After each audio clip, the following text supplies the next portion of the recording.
watching this through, Rosemary. I want you to know that I do love you. You're probably you. That's why we're working together. Oh, there it goes. There's so much we want to explain. You think I would let that alcohol fall? Don't the beer. Really didn't care at the time. Dirk is dirt. I don't know what you little Alkies drink. Wouldn't you like to know? So I need to move. You need to move your ass. Who are you?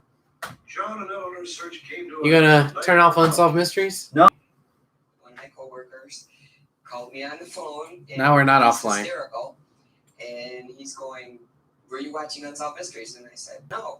And he said, "You're not going to believe this." And I said, "What do you mean I'm not going to believe this?" He said, "They're looking for you." And I said, "What do you mean they're looking for me?" He says, "Your mother and father were on TV looking for you." Who's they? 2 weeks later, Sally and her fiance traveled to New York and introduced her children to Eleanor and John for the first I don't know if I should be playing this in the background while I'm setting up, but if we scare some of our listeners or our viewers, then we scare some of our listeners or our viewers. That's not any scarier than the regular stuff we have on our show. You did have your hopes up for the Yeti. I know. What the hell does this have to do with the Yeti? It's just, you can't stare at it because, it's like, I was promised the Yeti. It's coming. It's coming.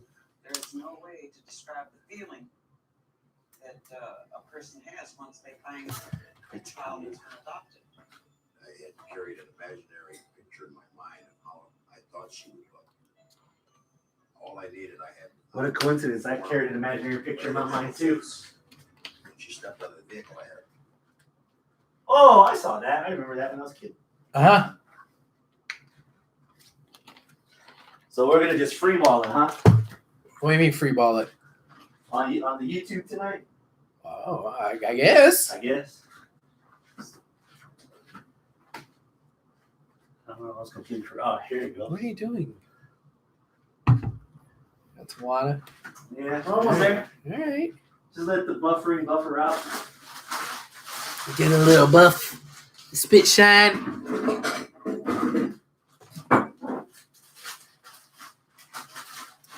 So we're not on Facebook Live. We're on YouTube. So No, we're on YouTube. we're on YouTube and we're live, the Yeah, old school way. Yeah, we're going right now. Okay. Well then, let me log in. Do whatever it is that you do. Giggity. I'll tell you what I do. I eat all your snacks. Fat bastard.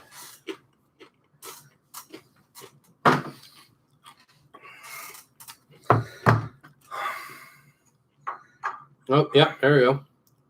We're live. All right. Whenever you're ready to sit down. Yeah, whenever I'm ready to sit down.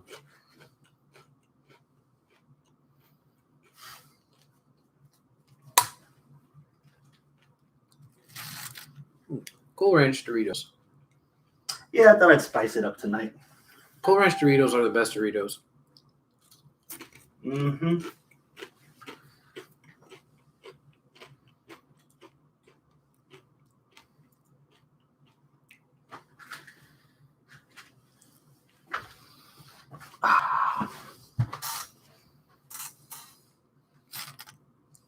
Turn all this off real quick.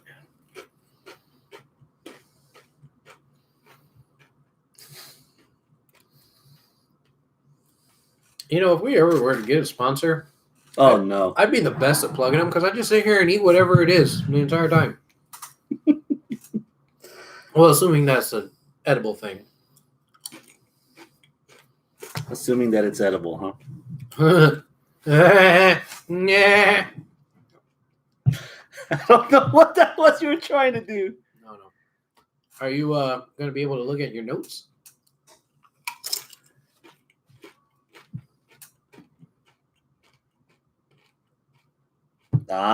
Ah.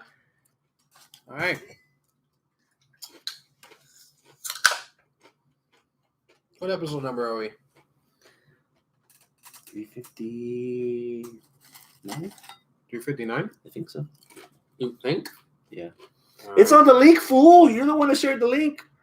Yeah, 359. There you go, 359. Mm-hmm. I didn't share the link yet. So disappointed in you. I know.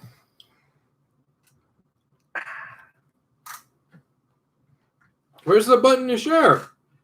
Did they move it? We'll be going eventually. We'll get running eventually. But in the meantime, Tell a story, Chris. so I told Ethel, I says, I don't know. I have no idea. I'm storyless right now. Storyless? Yeah. Actually, I've got stories, but I'm not sure. I think, Okay. yeah. Statute says I can't really divulge what's going on right now. But, What the blue fuck?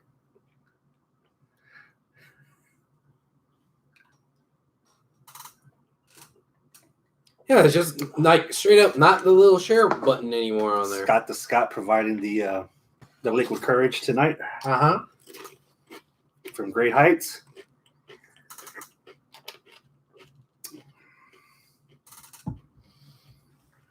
Eventually, once you get started. I don't know where They're they struggling.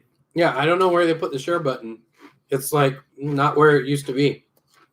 Well, anybody that's subscribed to us will have already gotten the alert. So, Yeah. Fuck it. if you're watching, thank you. And if you're not, If you're watching, share it because I can't figure out how to share. if you're watching and expecting Arnold, sorry. Maybe next time. Boss lady didn't let him out. No. He's not even on parole yet. He's still like confined. Yeah, you're still. Yeah. Live from the landing strip is the 259th edition of Houston Wrestling Radio. What did I say? He said 259. Oh, it's 359. 359. God damn, we've done that many episodes? Fuck, dude. I'm Chris. That's Abel. Yeah, hi. It's gonna be that night. That's gonna be one of those nights. I actually wore my watch in the shower the other day. I saw that. You got your permission slip? For what? We're not wasting any time tonight. What? Another patent pending HWR field trip. Oh God! This week has been a fucking week. It's been a week of the feels. Where do you want to begin? Do you want to start high? Do you want to start in the middle? You want to start on the detour or you want to start at the bottom? Bitch, I don't care. Whatever. Hi. Okay, then what'd you learn from the Owen Hart episode of Dark Side of the Ring? Ooh, this is the high? No, this is the low. Oh. We'll start from the bottom and we'll get to the top. Okay. Not a lot, to be honest. I didn't think that this episode was a very informative episode.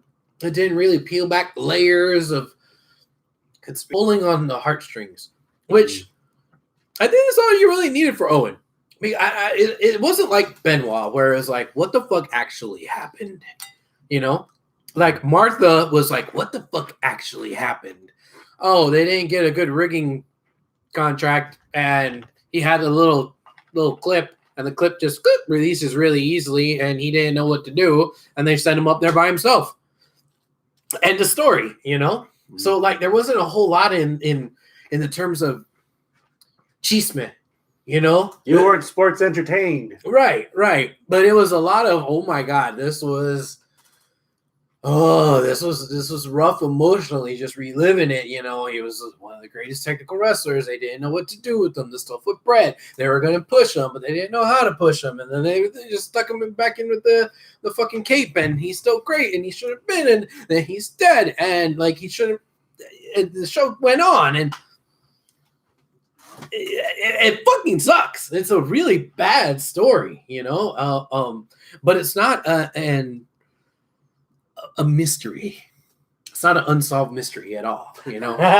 Cheap shot. I see what you did there. I know. I take it. Yeah. I mean, it was tough to watch. Teared up a couple of times, but Working in retail Ooh, this ought to be good. I dropped a Dorito. Working in retail, there's a lot of ways you can pitch a product, but there's normally like a gotcha, like a hook, like something that will change your perspective.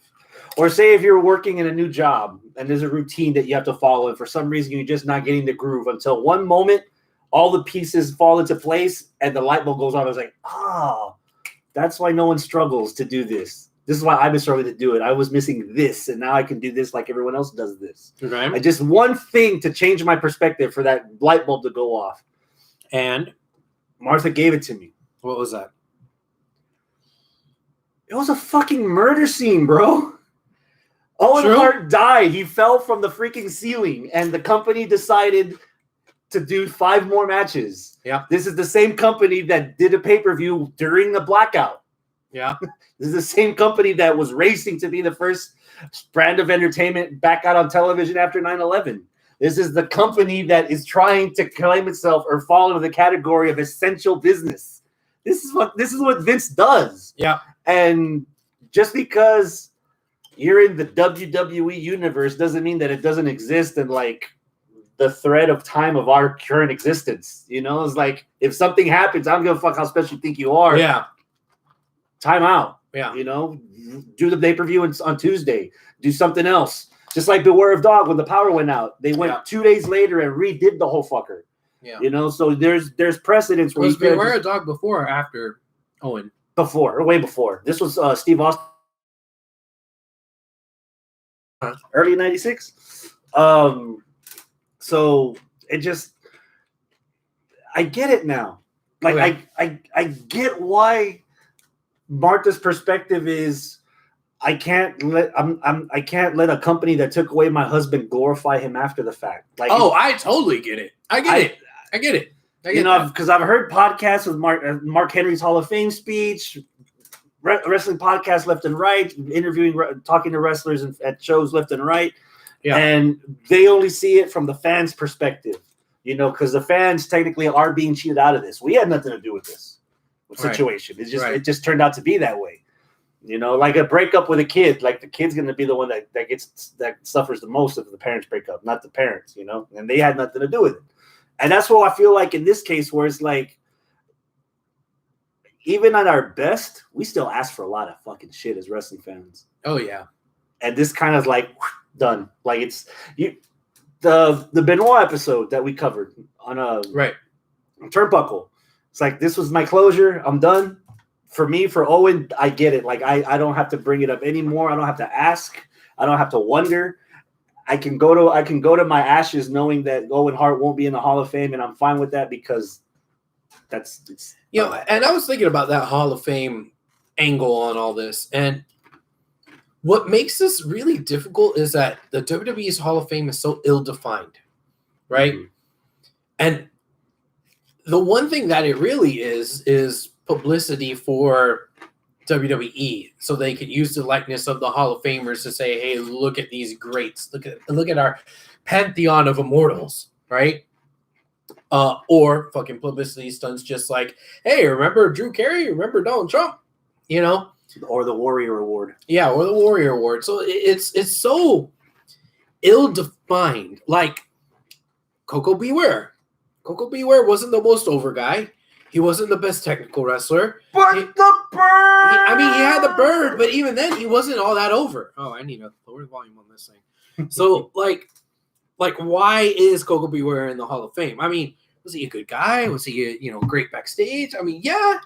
I'm not saying he was shit. I'm just saying, like, the WWE Hall of Fame is just so weird that the one thing that you can define it is the one thing that Martha and her son wouldn't want WWE to be glorifying his name as just a wrestler when they see him as so much more, and he's done so much more, and they're trying to create a different legacy other than, oh, he's the guy who fell from the ceiling. Yeah.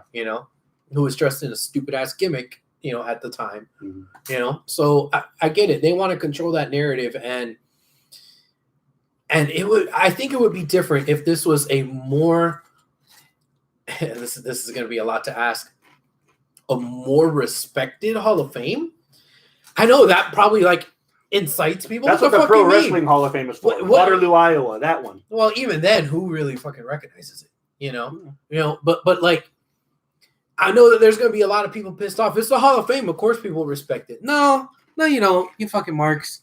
I've been to Hall of Fames where the wrestlers down bottom are trying to treat this with respect. The fans, they're booing, they're chanting, they're getting all fucking crazy. And like, okay, well, that's just the actual show. No, even now, it's like the Hall of Fame isn't about who was the best at this, the best at that. It's just publicity and the WWE Hall of Fame could be equated to the Oscars. Okay. Close-minded group of, lack of a better term, snobs that want to pick who they like and what they don't like.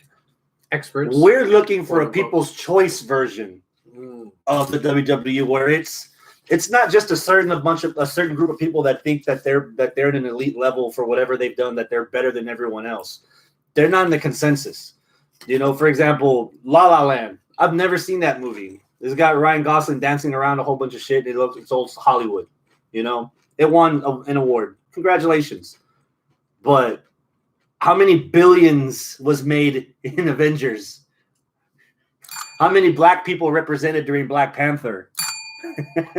You know, like a common decision rather than like a political kind of, I guess. Mm-hmm. Mm-hmm. So for a long time, I haven't had the mentality of the WWE Hall of Fame to be all end all, you know, especially like documentaries with Vern Gagne getting inducted in the WWE Hall of Fame, and he never once stepped in a WWE ring. Right. You know? Yeah. So, again, the WWE Hall of Fame is really funky. Yeah. That's another point. No disrespect to Gagne. He's done a lot. Trained a lot of motherfuckers. Had a great relationship with Vince's old man.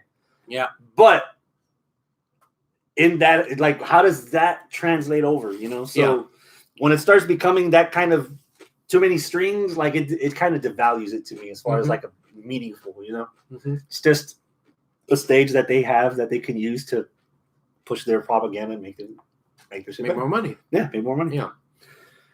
And talk all about that and making money in WWE. We just kind of like poo-pooed their Hall of Fame a little bit. Which we went to. But, yeah. I went to once. I think you went to twice. I went to the one before WrestleMania 25. 24. 25. You didn't go to 24 with Ric Flair? Oh, I did. You're right. I did. I've been to 2. Oh, duh. Yeah. Wow. And elephant memory here. You derailed me, and now I don't remember what I was going to say. They make more money. We poo-pooed on the Hall of Fame. Oh, yeah, we poo-pooed on the Hall of Fame. And WWE making money and not. And just today I signed up for a Robinhood account and I bought WWE stock. Here I am devaluing the company on our fucking podcast. I am an idiot. No, WWE is great. No, you're an idiot. You should have bought stock before WWE went to Fox. Because before, WWE stock was like $24.50 a share. And then the week after the news broke that WWE had signed a deal with Fox, it went up to $102.16 a share. So you would have been had that "Here Comes the Money" theme playing, walking around. Hold on, let me tell you where they at right now. 17 and change? No, it's more than that, I think. Let me see how they ended the day. Did I lose money? Does WWE lose me money?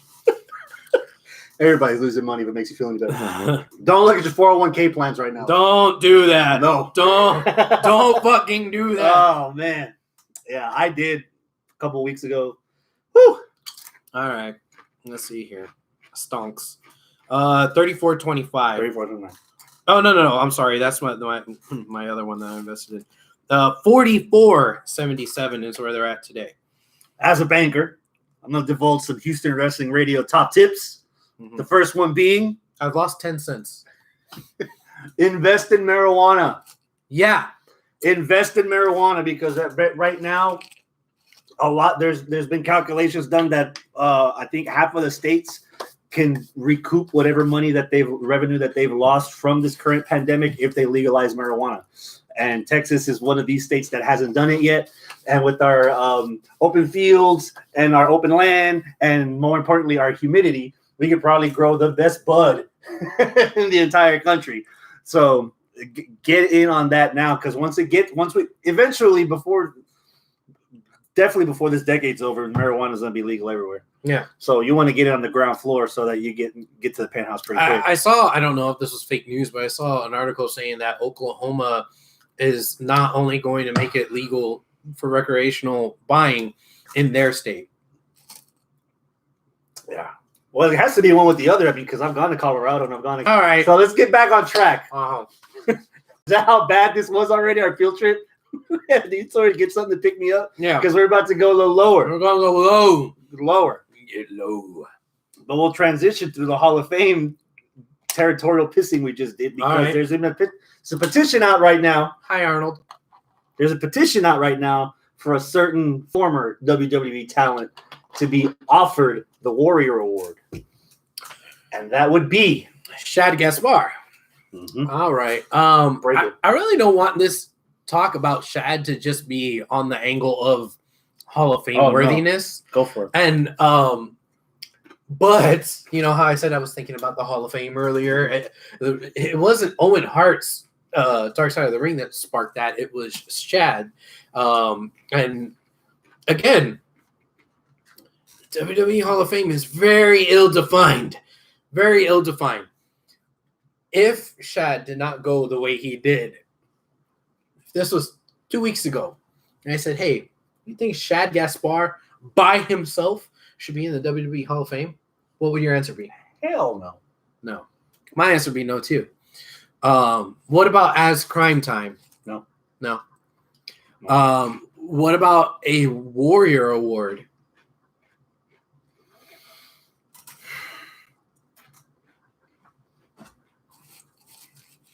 Asterisk. Parentheses. WWE Hall of Fame is ill-defined, because you want to talk about a guy that was already selfless. Stop the robbery. He did. You know, there is impotence, if the history reflected it, that you could award him something or create an award for him. You know, that's the other part that we'll get to that in a second. But 99% out of 100, no shot in hell that Shad and Hall of Fame, WWE Hall of Fame, would even be in my radar in the same sentence. Yeah. And the Warrior Award, there's WWE's definition of the Warrior Award, the type of folks that they give it out to. Then there's the Ultimate Warrior's vision of what it was supposed to be. And I think this... And then the third part is what people's perception of the Ultimate Warrior himself was before he found the straight and narrow and ultimately passed away. And this is even different from that. Ooh. You know? Yeah. So I don't know if there might need to be something else. You know? There might need to be a Gary Payton Award. Right? Yeah, that's what it is. The one that J.J. Watt won. Is it the Gary Payton Award? Mm. No, it's not Gary Payton. No, it's not Gary Payton, because that's basketball, not football. What the hell is that? The award? Charitable guy? Yeah. Walter something? Walter Johnson? No, the Barry Sanders Award? Fuck, I don't... Somebody... Arnold! You know the foosball. You know about the foosball. But there's like an award that's given to... I got Gary Payton from Gary football. Payton. Goddamn. Have you been watching the ESPN documentary? It's like a glove. No, I have not.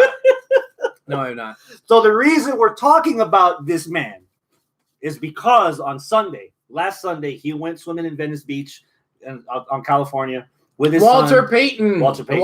Walter Payton Award. Yeah. Maybe WWE needs something like that, Walter Payton Award, where it's an award for outstanding achievement of being a good person. You know?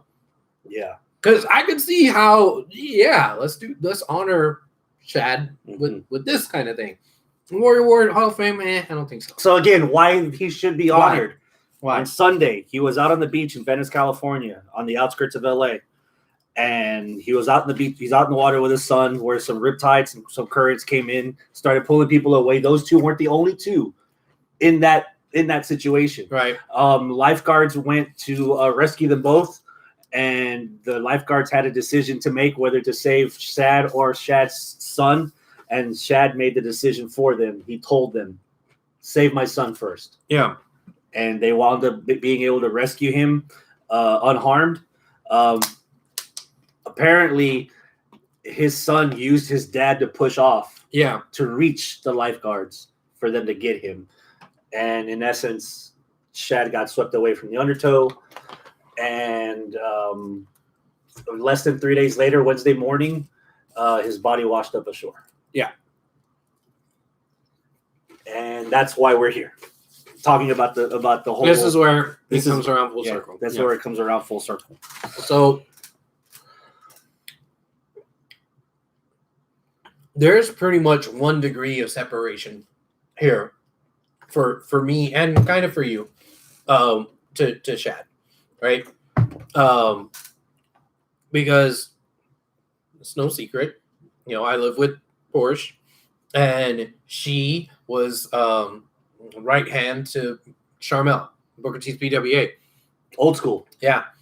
And Shad spent a lot of time at Booker T's PWA.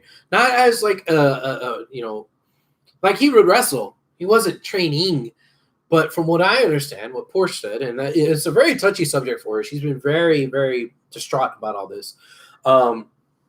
But she said that, when she was an intern, this was before she became the right hand of Charmel.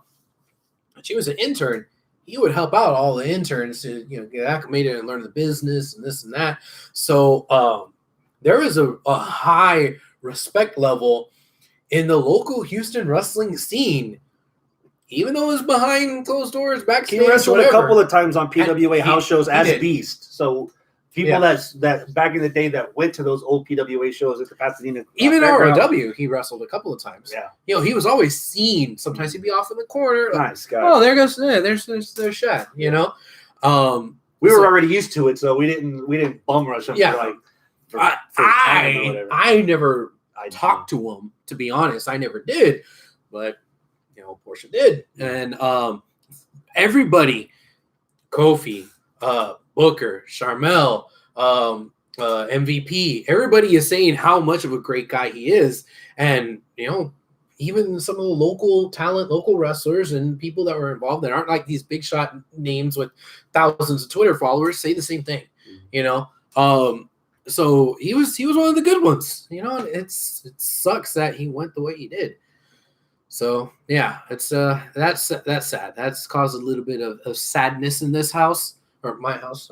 I'm at your place right now, but I think it's hitting us harder than it would your average wrestling fan.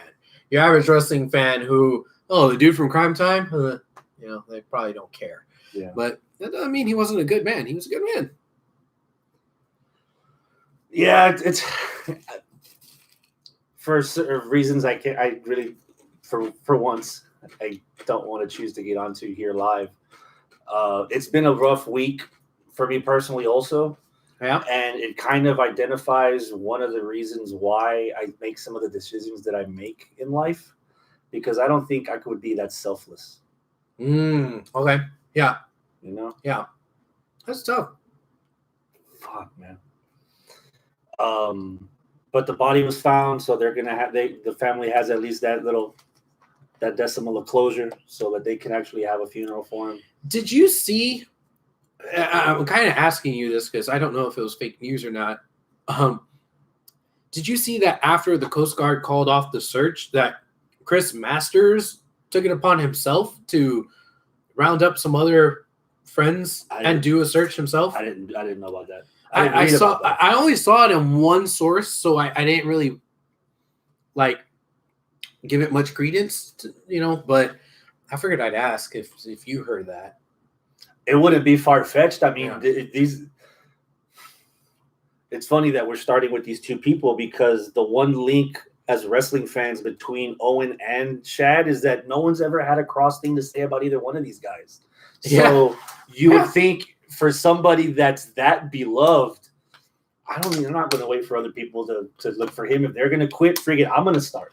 Yeah. I mean, it wouldn't doubt. I wouldn't doubt it for a minute if that was actually true. Okay. I just didn't know if you heard it, but okay. So is he in or out? What do you think? You think the Hall of Fame? You think you Mark Henry's Hall of Fame as a Warrior recipient or as in any other fashion? The last couple of years, I think last year they started for whatever reason they started adding like posthumous people. Like there's like those like little video clips in between some of the Hall of Fame inductees, and they would have posthumous people that they just inducted without really having much of a fanfare. Other than if you're watching, you'll see that these people are now like kind of like in the Hall of Fame. Yeah, man, I'm so torn on this because one define that ill-defined thing known as the Hall of Fame, and looking at it that way, I want to say no, he did not have a Hall of Fame career. But the compassionate side of me wants to say, hey, WWE needs to recognize this guy somehow. I'm not sure if it's and maybe make an award, like something different. And I think Arnold made a suggestion, a Courage Award named after Conor the Crusher. It's funny he mentions that because instead of the Warrior Award, I would have gone with the Conor the Crusher Award, and that could have been it. Like I'm thinking, not that it's been around for that long, and it's not really like a Hall of Fame type thing. But the Jimmy V Award that they give out on the ESPYs. What's that? For ESPN. ESPN's annual award ceremony. What's the Jimmy V Award? It's courage and valor, things like that. Okay. To actually give it to him because there's been a lot more coverage of pro wrestling through him in this last couple of days that otherwise wouldn't have been unless you're talking politics. I wonder if that's why my WWE stock went down. Fuck. I don't know. It just went down the last couple of days. I don't know what's up with it. But damn, dude, it sucks. It does suck. So we're at that age where we're gonna start losing a lot of people, even though he's a year older than I am. Dude, he's 39. Yeah, Plus. and he's gone. Yeah. So let's get out of this funk. Okay. The man becomes the mom. All right. Cool. Becky Lynch is pregnant. Thanks, Seth.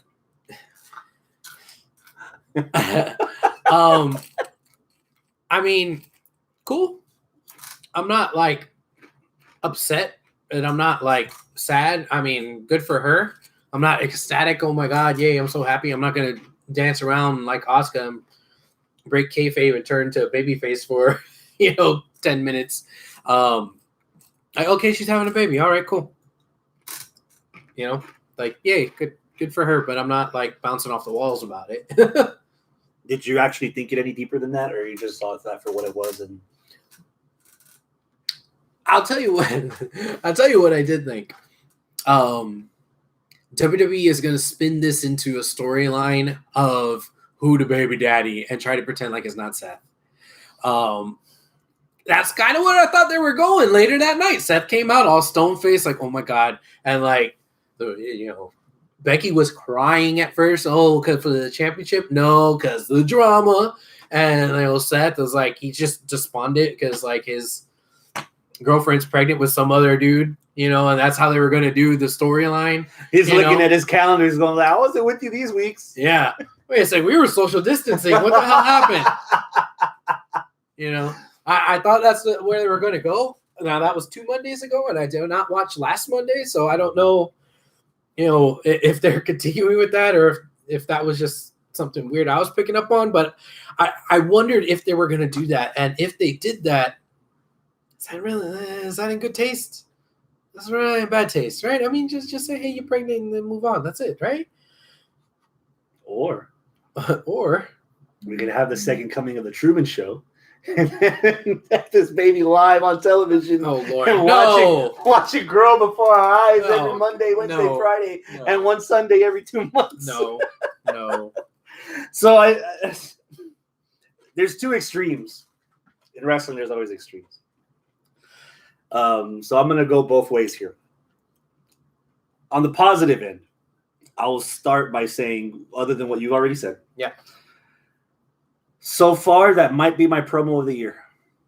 What? Okay. I mean, I'm very shocked at that, but I still can't think of a better promo in this year. In an environment where WWE gets the most shit for it being too scripted, too forwarding, too foreshadowing in a climate of preview, rather than being told what they have to do. Becky's promo felt the most genuine I've seen from something in WWE in years.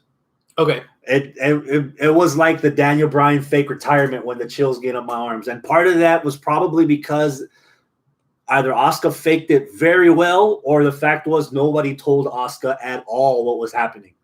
Because she came across like, what the fuck is going on here? The briefcase opened, the title's in there, and Asuka's like running around like a heel, doing her heel dance. Then she goes back in the ring. And then Becky's like tells her, congratulations, be a warrior. I'm going to be a mom. And then Asuka went from like Asuka to like the anime waterfalls, Asuka. And a heel like chanting for Becky in the ring. Like all of that felt so real. Yeah. And 100% of it, whether Asuka knew or not, is because it is real. She's pregnant. We knew, as much as we didn't like it, the storyline of Becky and Seth being paired together on screen every week to our which I never had a problem with. In fact, I wish that they would have really went full bore with it and fucking power couple. They never did that. I wish that they would have. But we knew that we had enough knowledge to know that this was real. Yeah. And the fact that she's gone. Yeah. So on the positive side, on the extremely positive side, right now that's my promo of the year. Okay. On the negative side. Oh, shit. Because I listen to a lot of people talk a lot of shit on podcasts, on sports podcasts. Uh-huh. Or sports entertainment podcasts. Sport entertainment podcasts. Okay. I can understand. I don't necessarily agree, but I understand why women's wrestling will never be as popular as men's wrestling. What?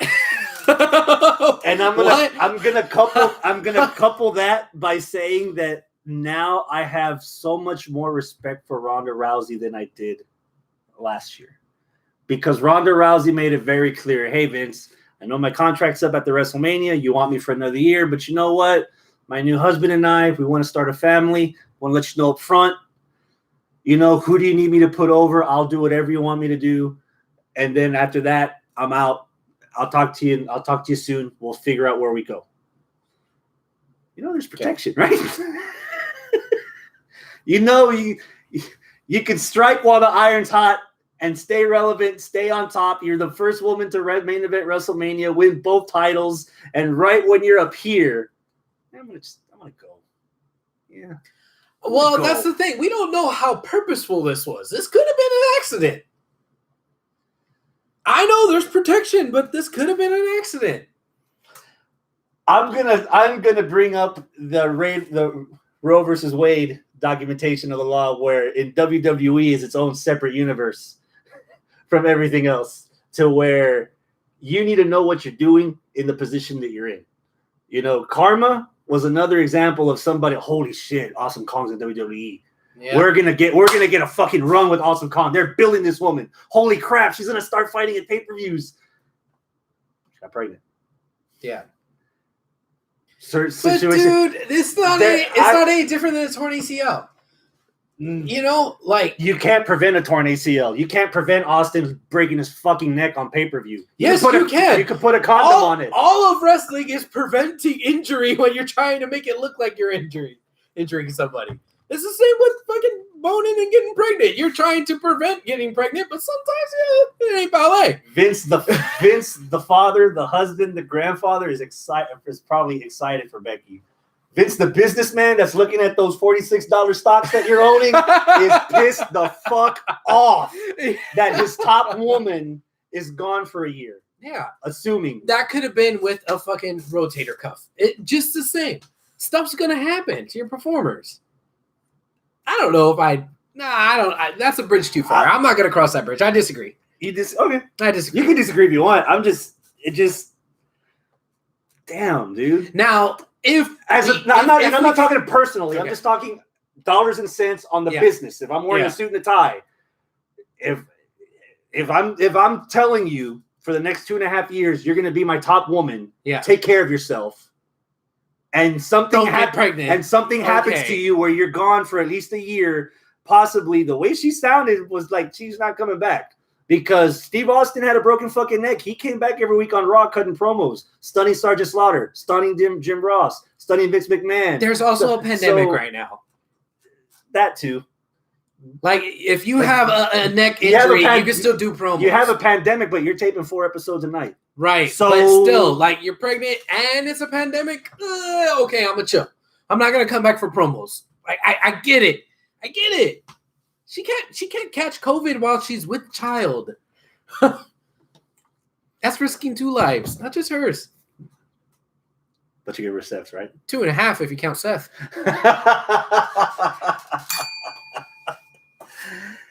All right. Charger for my phone because this thing's about to die. You had your luck. You had your time. I'm gonna look in here. Jesus. Just talk. We're live. I know. All right. So we've been sad. We've been happy-ish. Now we're going to get angry. We're going to get real fucking angry. Patron struck again, Abel. I know. Explain your boy. My boy? Yep. What the fuck? I don't have my charger with me. So you're boned. You're bone diddly. Yes, I'm yeah. So this thing's about to die. Yeah. That's all right. Arnold's in there. Yeah. Arnold. He'll live. Yeah. Cover us. Because my phone's dead. I say he did. What we could start doing is you can sit over here and the chat's right there. I mean, do you want to switch? Nah. Okay. I say he did. Okay, so Alberto El Patron El Pendejo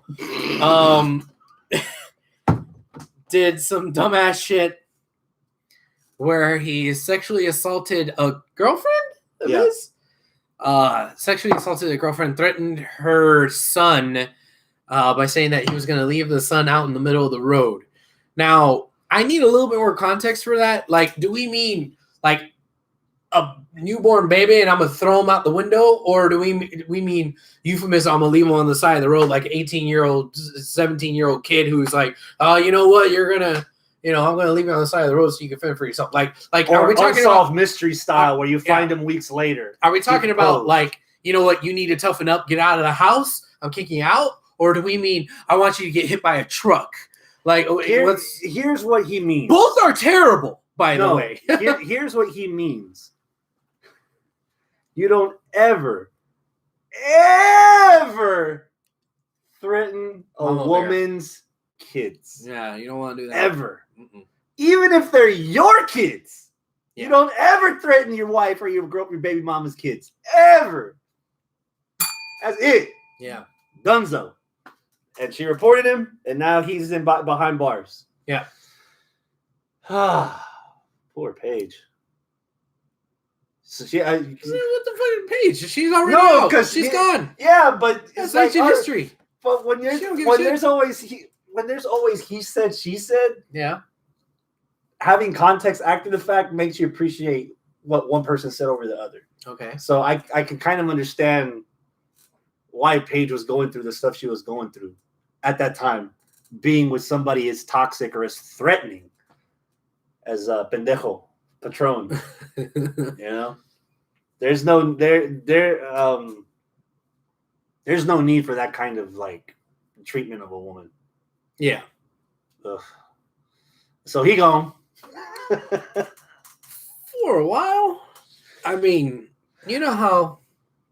I mean, he could come out, and then go to Mexico. Months, go to Mexico. Never come back. I mean, you think he go? You get extradited from Mexico. You think he go? Don't ask me how I know.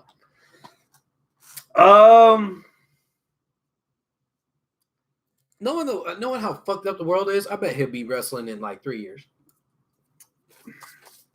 He gonna be a AAA champ again. Oh wow! He gonna be mega campeón. Oh, I don't know about AAA, but there will always be a promotion desperate enough to get attention that they will sign somebody that has no right to be anywhere, to have any kind of celebrity. New Jack is still fighting, right? Whew! That's a callback. That go back to Dark or Turnbuckle Theater and soak up some of that. Is New Jack still getting bookings? I have no idea. I'm surprised he's still alive. He's surprised he's still alive. All right, we're done. We're done. Yeah. Trip's over. I mean, there's only so much you could talk shit about somebody who abuses women. He's an asshole. Don't drop the soap. No, drop the soap. Oh yeah, fuck Yeah, it. Drop the do soap. it. Yeah, and the loofah too. One word for Money in the Bank. Crazy.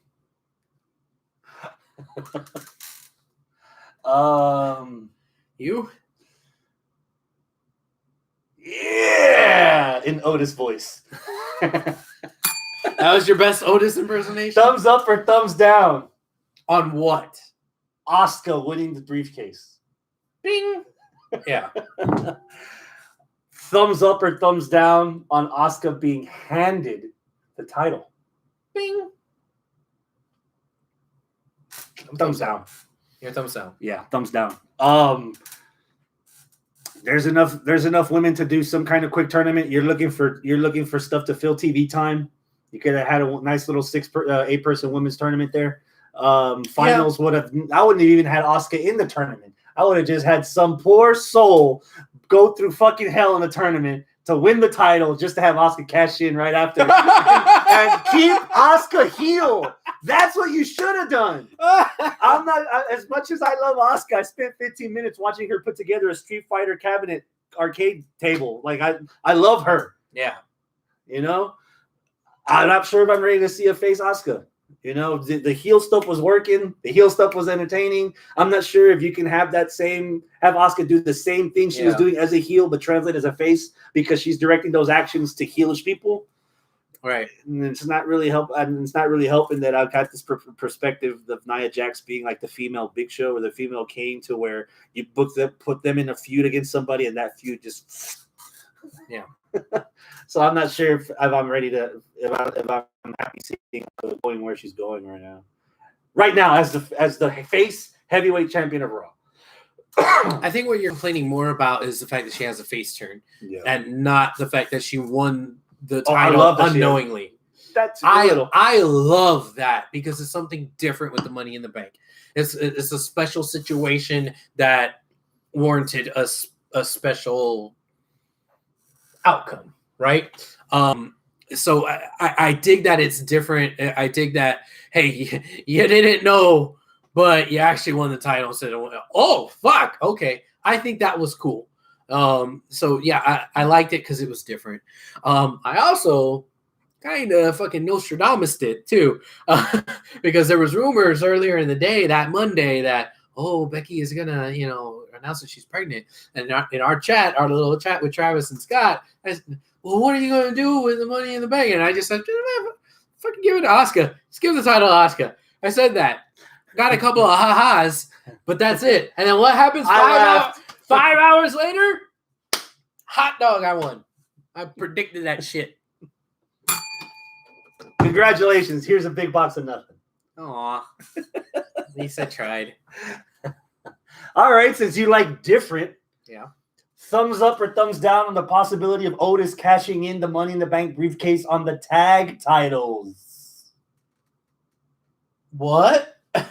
Was this on Monday? Because I don't know about this. So this Money in the Bank was already taped. Right.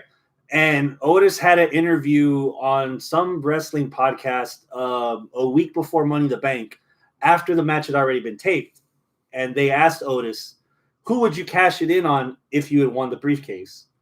And Otis made it clear that he would cash in for the tag titles because he's still a tag team wrestler. He's not forgetting Tucker. I love that. What? I fucking love it. Oh my God, I love it. Tag team wrestling in the WWE. Two reasons why I love this is because, one, that just fits Otis's character so much. He doesn't want to forget about Tucky. He's a tag team wrestler. And he's like, we're going to win the titles. And two, that's putting emphasis on the tag team titles itself. You win the Money in the Bank and you want to cash in on the tag mode. Some people are going to say you're stupid, but some people are going to be like, well, shit, man, I guess the tag team titles are really worth something. So fuck yeah. Yes, put some value on the tag titles. Do it. Yes, I like it. Yes. Since we're gonna keep going crazy, thumbs up or thumbs down that Otis gives his contract to Mandy so she uses it on a women's title. Is that possible? Asuka just got a belt in the fucking briefcase. At this point, we can come up with whatever the fuck we want. It depends. It depends. Depends. Is he giving it to her out of the kindness of his own heart and she cashes in and it works and happily ever after? Or is she manipulating him and then she takes it, then she cashes in And she goes, it's off. heel turn. Now she's back with Sonya and it was the long con. If that happens, oh, fuck that. No, that's bullshit. You know? No. Okay, then. Would you have him cash in on Braun or on Drew right now? Neither. How do you Neither. see Otis' Neither. story playing out? Then? Okay, Because I don't have either. If it's not for tag team and if it's not for Mandy, and we assume it's either Raw or SmackDown big title, I would say let him bake. Put that shit in the oven. 9 months from now, 10 months from now, I don't know who the fuck's his champ. Whoever it is Tucky ready?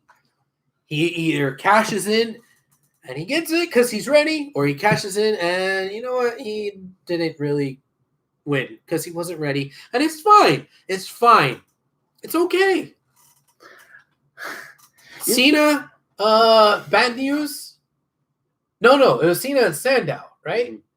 And was there somebody else that didn't win when they used Money in the Bank?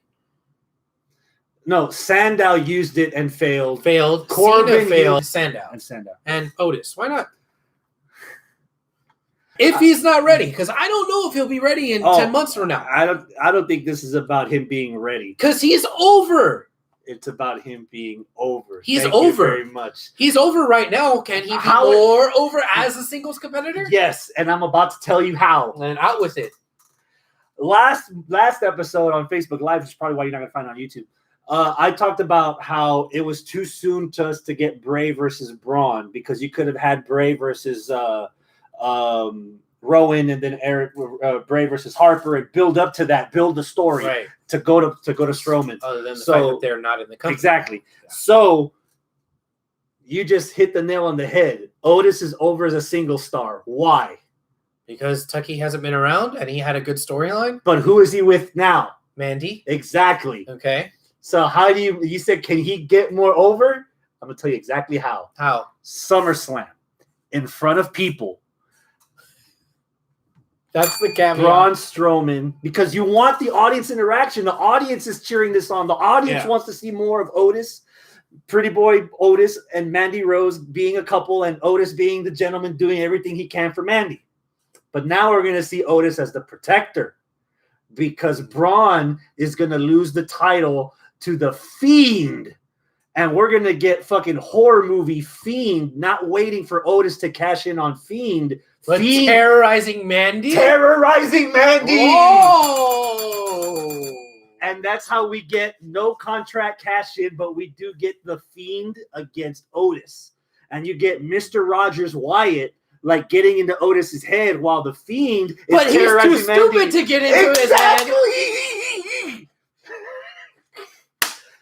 It writes itself. That stuff, you already have an out there villain that is getting casual's attention. You're getting a couple character that's like enveloping casual Yeah. awareness. You put those on a collision course, bro.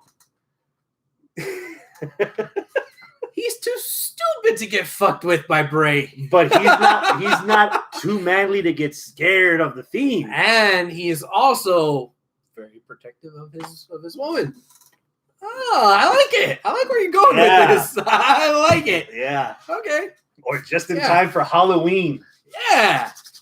Yep. I can see him being like scared-ish, but still like, I gotta do it for Mandy.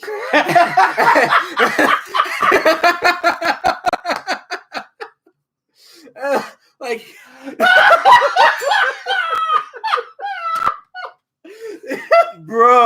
Was that a good impression? If we weren't recording right now, I'd tilt the mic sideways. Just mic drop. Yeah. Okay. Fuck me, man. Anything else from Money in the Bank in particular that got your interest or lost your interest? There was a match that was good, but I don't remember what it was. Well, hold on. We need to actually talk about the Money in the Bank matches. I'm themselves. gonna make it very simple. Okay. To accentuate the positives, hide the negatives. Mm-hmm. 3/4 of that match was dumb. We've built up our expectations. Mm-hmm. We talked about this before. Boneyard match, Firefly Funhouse, Yeah. but still. Oh, so now we're getting a pre-taped fucking Money in the Bank match in the building. Yeah. This is gonna be good. Why is Heyman eating all you can eat by himself? Yeah. Why didn't everybody just run for the elevators? Why is Baron Corbin intent on killing somebody? Even in the gym, he threw that fucking 25-pounder on the wall. What I loved about that is that when it hit the mirror, he was like, "Oh shit, I'm in trouble." Not 7 years bad luck. Well, Not yeah. about Vince. Yeah. The premise of having the Money in the Bank 8 stories up of a building with no netting, that's a fucking sight. Yeah. So once the wrestlers got to the ring, my anticipation went from the dead to like almost 10 because that's what I wanted. I think they teased us too much with all the crazy shit that could have happened that it at certain times it stopped being a wrestling match. And that's what you don't want. What the Firefly Funhouse and the Boneyard match, and to a certain extent, Ciampa Gargano, the final heartbeat, at its core was still a wrestling match from start to finish. Ciampa Gargano, yes. So when you're looking at the Money in the Bank and then running around the gym and running up the stairs and the camera of Asuka dancing and then all of them meeting face to face where all the food was and somebody has to do the insert stupid thing here and Nia and Od, like it passed ridiculousness to me. See, and I felt like they were trying too hard to be ridiculous and trying too hard to be comedy and camp. And they forced it. And they didn't think stuff through. They weren't clever about it. And I think that is the difference between the Boneyard match and this and the AEW match that happened that same week. The tag team match with the Sex Gods versus Kenny and Matt Hardy. That was there was a lot of clever shit that happened in there, even though some of it's ridiculous. Mm-hmm. This match was just ridiculous. When AJ and D-Bry found themselves in Vince's office. And Vince got mad because they were in Vince's office, and Vince told them to go away. Huh? You're telling me, Vince, you didn't know that there was a match going on in your building and you didn't either, one, lock the door because you didn't want the wrestlers coming in, or two, realized, hey, there's a chance wrestlers could come in. So why are you sitting there acting surprised and then shooing them away when you knew full well they were going to be there? You know, the Heyman thing, I get it. It's a gag, but still, why is he there by himself at a fucking food buffet like that? They're just trying to say, oh, look at the fat guy. No, you could have actually had him in a catering area, not full-on buffet, but hey, I'm going to, grab a sandwich or something. And he gets caught up. Be it more realistic and, oh, shit, Doink popping up out of nowhere. That was camp. That was okay. If that Bruce was like, Pritchard. If that was it. The Money in the Bank conference room? What did that do other than just make Dana look dumb? Not just make Dana look dumb. If you're telling me, all right, I have an opportunity to maybe get a title shot, or there's a briefcase with a whole bunch of fucking money in it. Yes. Fuck the belt. I'm going to get my nails did. gone. that could have been So that what- could have been another point there. And so they just made her look dumb. You're not supposed to grab that because Oh, that's the thing. Pick Oh, up Naya. okay. She's drooling. Like, what the? Yeah, you know, it's like you're going through the level and you're trying to get to the end, and there's a nice reward at the end, but halfway through you found the super secret Easter egg that gives you a lot of extra goodies.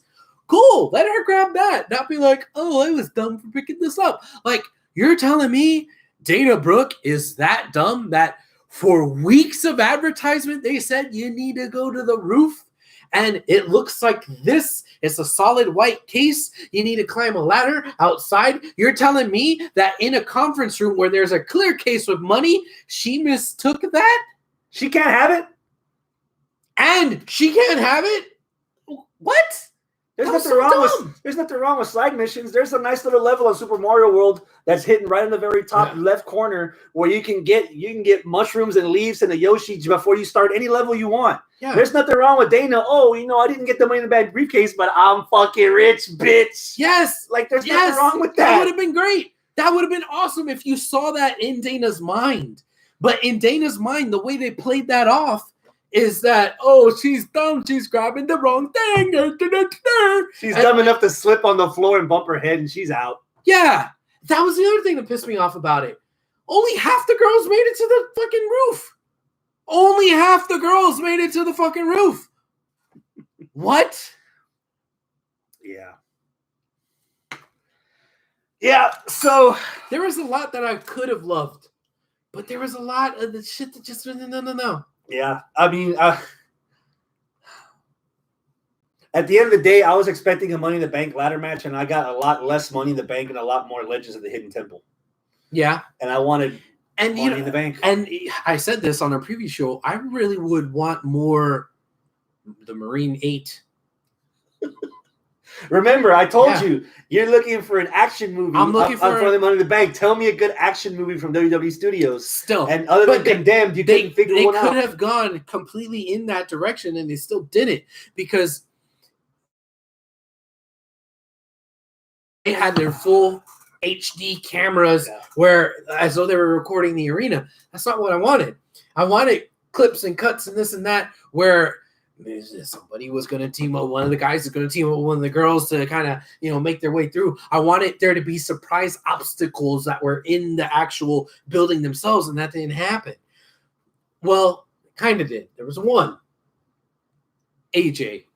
When AJ saw the Undertaker's thing and he had PTSD, that was clever. That made sense. I liked it. But then when he opened the door and went into the room that had all the Undertaker purple glowy light, They could have really done something with that. and that's it. They didn't do anything with it. Is And the that's- Undertaker back? Does he have it out for AJ? He already killed him once. He wants to kill him again? Like what? And no, that's Did it. AJ make fun of my kids? That's it. That's it. Like, oh, okay. What's the point of that? There was a lot of moments that you could have really built something around, and they completely just like left it there. Like they didn't. It just, Yeah. You know where there was a missed opportunity for Money in the Bank? There was a missed opportunity on Monday. We had Rey Mysterio come out. Oh, yeah. I'm fine. Bitch, do you know how many memes there were? How much everyone was saying R.I.P. Aleister Black, R.I.P. Rey Mysterio? They could have went with it, but they fucking shrugged it off. They no-sold it. you could have done Al- something interesting with Alistair because he's that guy. And Ray fucking no-sold it on Monday. Like, it never happened. Oh, There was a secondary roof I There was landed a on, which is secondary only roof. 4 feet lower, and Okay. concrete's not that bad. Though I lost an eye that Monday. still, you could have still went with the secondary roof. You still could have went with that, but, you're still fucked up. And I had flashbacks of Big Show choke slamming Cena through a strobe light on a WWE pay-per-view, and Cena coming back the next day without any cuts or scratches, no bandages, just Yeah. fine, throwing the Big Show on another F5 and just calling it a day. It's like, yeah. I mean, we could have had so much come out of that, some creative shit to come out of that, and they did absolutely nothing with it. They took the thing that people were excited about, people were memeing, people were actually saying, "Holy shit, The one thing out of that match, aside from the booking of the ending, but I'm talking about the action of the match, the one thing. And they just no-sold it. They let it die the next fucking night. Pay attention to your audience. Pay attention to the Facebooks and the Facebook groups and what your people are saying. Capitalize on that shit, man. Strike when that iron's hot. Don't you have 100 million followers through all your social platforms that you don't know from all your social platforms where you're fucking up? And where your people, your fans are talking and what they're talking about? Dude.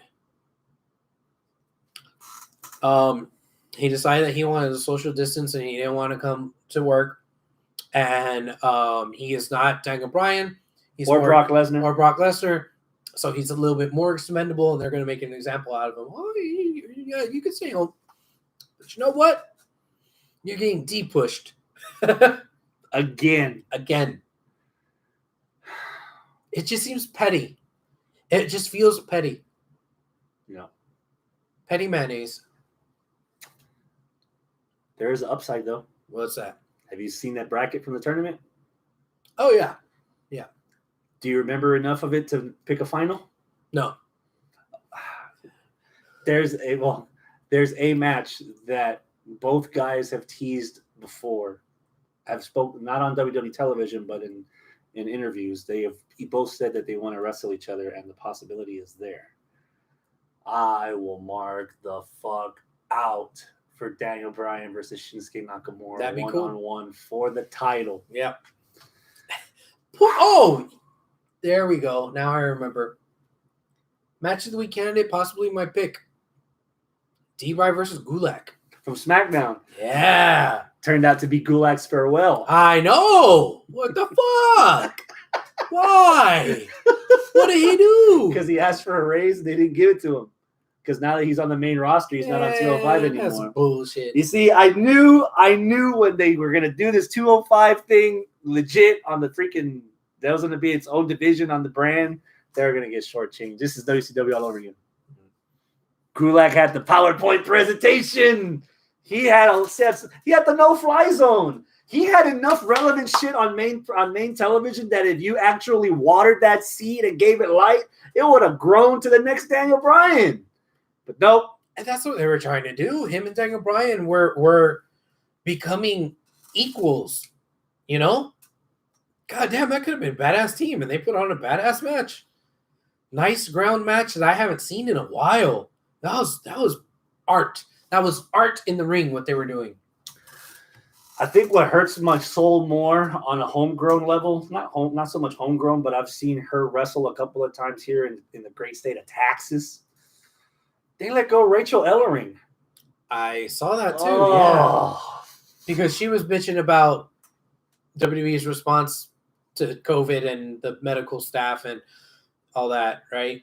Mm-hmm. Again, seems kind of petty. I know that wasn't like the official reason, but it seems kind of petty. Like, and then CM Punk was like, "So Rachel, you ever heard about? Tell me more about the medical staff at WWE." Yeah. Did they give you a Z-Pack? Yeah. You ready to kick this pig, AEW? Okay. No one or nothing? Okay. What's the first thing that comes to mind when you think of this year's Double or Nothing pay-per-view as far as the card goes? What is there that's getting your attention? What do you want to see this Saturday? I want to see that casino ladder match. Woo! Go for it. Who's in it? Darby, Orange, Ray Phoenix, right? Darby, Orange, Ray Phoenix, MJF. Nope. No? That's strike one. Oh, a mystery opponent. We'll get to that in a second. You're suffering. Darby Allin, okay. Colt Cabana, Scorpio Sky, Frankie Kazarian, Kip Sabian, Luchasaurus. Yes. Phoenix, Cassidy, and a mystery guy. Who is your mystery pick? Fuck, I don't know, man. I hope it's not Zack Ryder. I hope it's. Oh my God! If it's Pac, woo! Pac's little promo that he did implied that he's still in Great Britain and he's still stuck, but he also wants to fuck a bitch up. So he didn't specifically, explicitly say, I will not be in the States for Double or Nothing. He just said that he's had trouble issues. So maybe back. Oh man, you know what? You went for one corner. I'm gonna go for another corner of the Death Triangle. Okay. Settle. Miedo. I want Penta, man. I miss Penta. Penta. You know, I understand that WWE's ratings because you're losing Roman, you're losing Becky. There's other stars that you are current mainstays on there that you can't have because of the COVID situation. This is the first time we've seen Hangman in months. Yep. And we finally got him back. We'll get to him in a bit. But for me, AEW, I'm seriously lacking on my Penta fix, man. Yeah. I need some Penta. And if he's in this match, fuck. Watching him and Phoenix go at it once those two are the only two on the top trying to get that coin, that poker chip, that's going to be fucking good, man. Give me an anticipation. 9. 10? Ooh. Yep. 10. Now, who you got winning? Oh, fuck.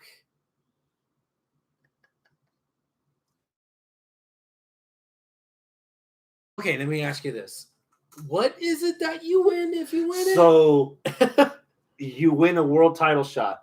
A shot. Whenever you want. It's not like a Money in the Bank. It's an actual shot. Yeah, it's an actual match. Okay. But it's whenever you win.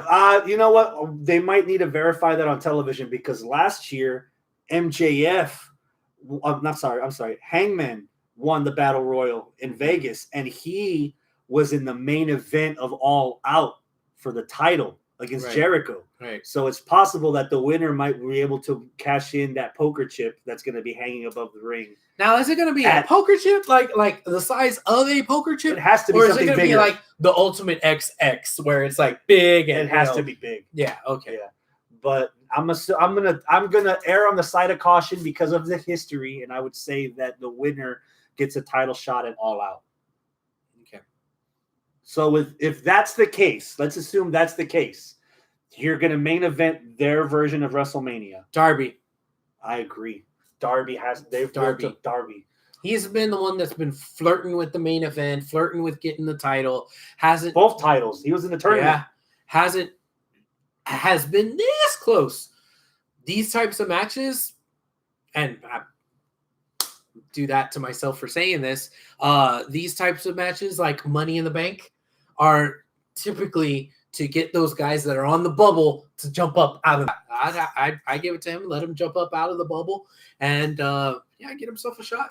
Devil's advocate, Darby wrestled Chris Jericho on, I think, the 5th or 6th episode of Dynamite, somewhere in November. Yeah. For the title, he main evented that show. So he's already had a title shot. Okay. So if you're going to pick Darby, what do you think the chances of Scorpio Sky, who's also wrestled for the title, shot. And he's another one of those youngins. I keep looking at this roster, man. SmackDown at its best when it had the SmackDown 6, Edge, Mysterio, Angle, and Guerrero and all that. Dude, if you want to build a foundation for the future, like the pillars of New Japan, like the future, you got Darby, you got Sammy, you got MJF, and you got Jungle Boy. And then you have the mentor, Hangman, who can bridge the current high main event talent and the crop that's coming up. Yeah. Any of those four, I know those not all four are in there, but I wouldn't mind making the case for Scorpio to get another run with it. Because Scorpio, dude, he's another guy that's ready. Okay. I'll see your Scorpio and I'll raise you a Luchasaurus. Jungle Boy's gotten a shot. No. His match with Jericho wasn't for the title. It was just a competition. Can you last 10 minutes? That's right. And he did. So he didn't. So Jericho didn't lose, but Jungle Boy won. Right. But Luchasaurus, it's a good gimmick. I mean, it's a good gimmick. He's over, and I'd say he's just as competent as Jungle Boy. So why not? I mean, out of that trio, Marco Stunt's the one that I would say no to. But even he has a purpose. If you're he has a purpose. Yeah, he has a purpose. He makes the big monsters look fucking. He does. Yeah. He's a great pinball. He's a great pinball. But Luchasaurus, he's a huge bitch. I bet he can fuck somebody up. And I think he's gonna get his chance later on. I think not to delve too deep into this, stretching too much into the surface, but I'm expecting a Haas off between Luchasaurus and Wardlow. Ooh, yeah, that's cool. Yeah. But I'm gonna stick to my gun. I think my dark horse is actually my main pick, and that'd be Darby. I'd like to see that. Yeah. I want to see more of Darby. Okay. Yeah. Darby. MJF versus Jungle Boy. Give me a number. 8. I'm at an 8 because I think both of them will have a pretty good match. So I'm giving them more than what I really want to give them. What I really want to give them is like a 5 or a 6. Because why is this match happening? I mean, again, ROH syndrome. This guy doesn't have a match. This guy doesn't have a match. Let's throw them together. I'm sure it'll be great. And MJF had a cool little promo, He's had several from the Rat's house. Yeah. He's had a cool little promo. But I still don't know why these two are fighting. But, okay, great. I want to see it because it's going to be a badass match. But, yeah.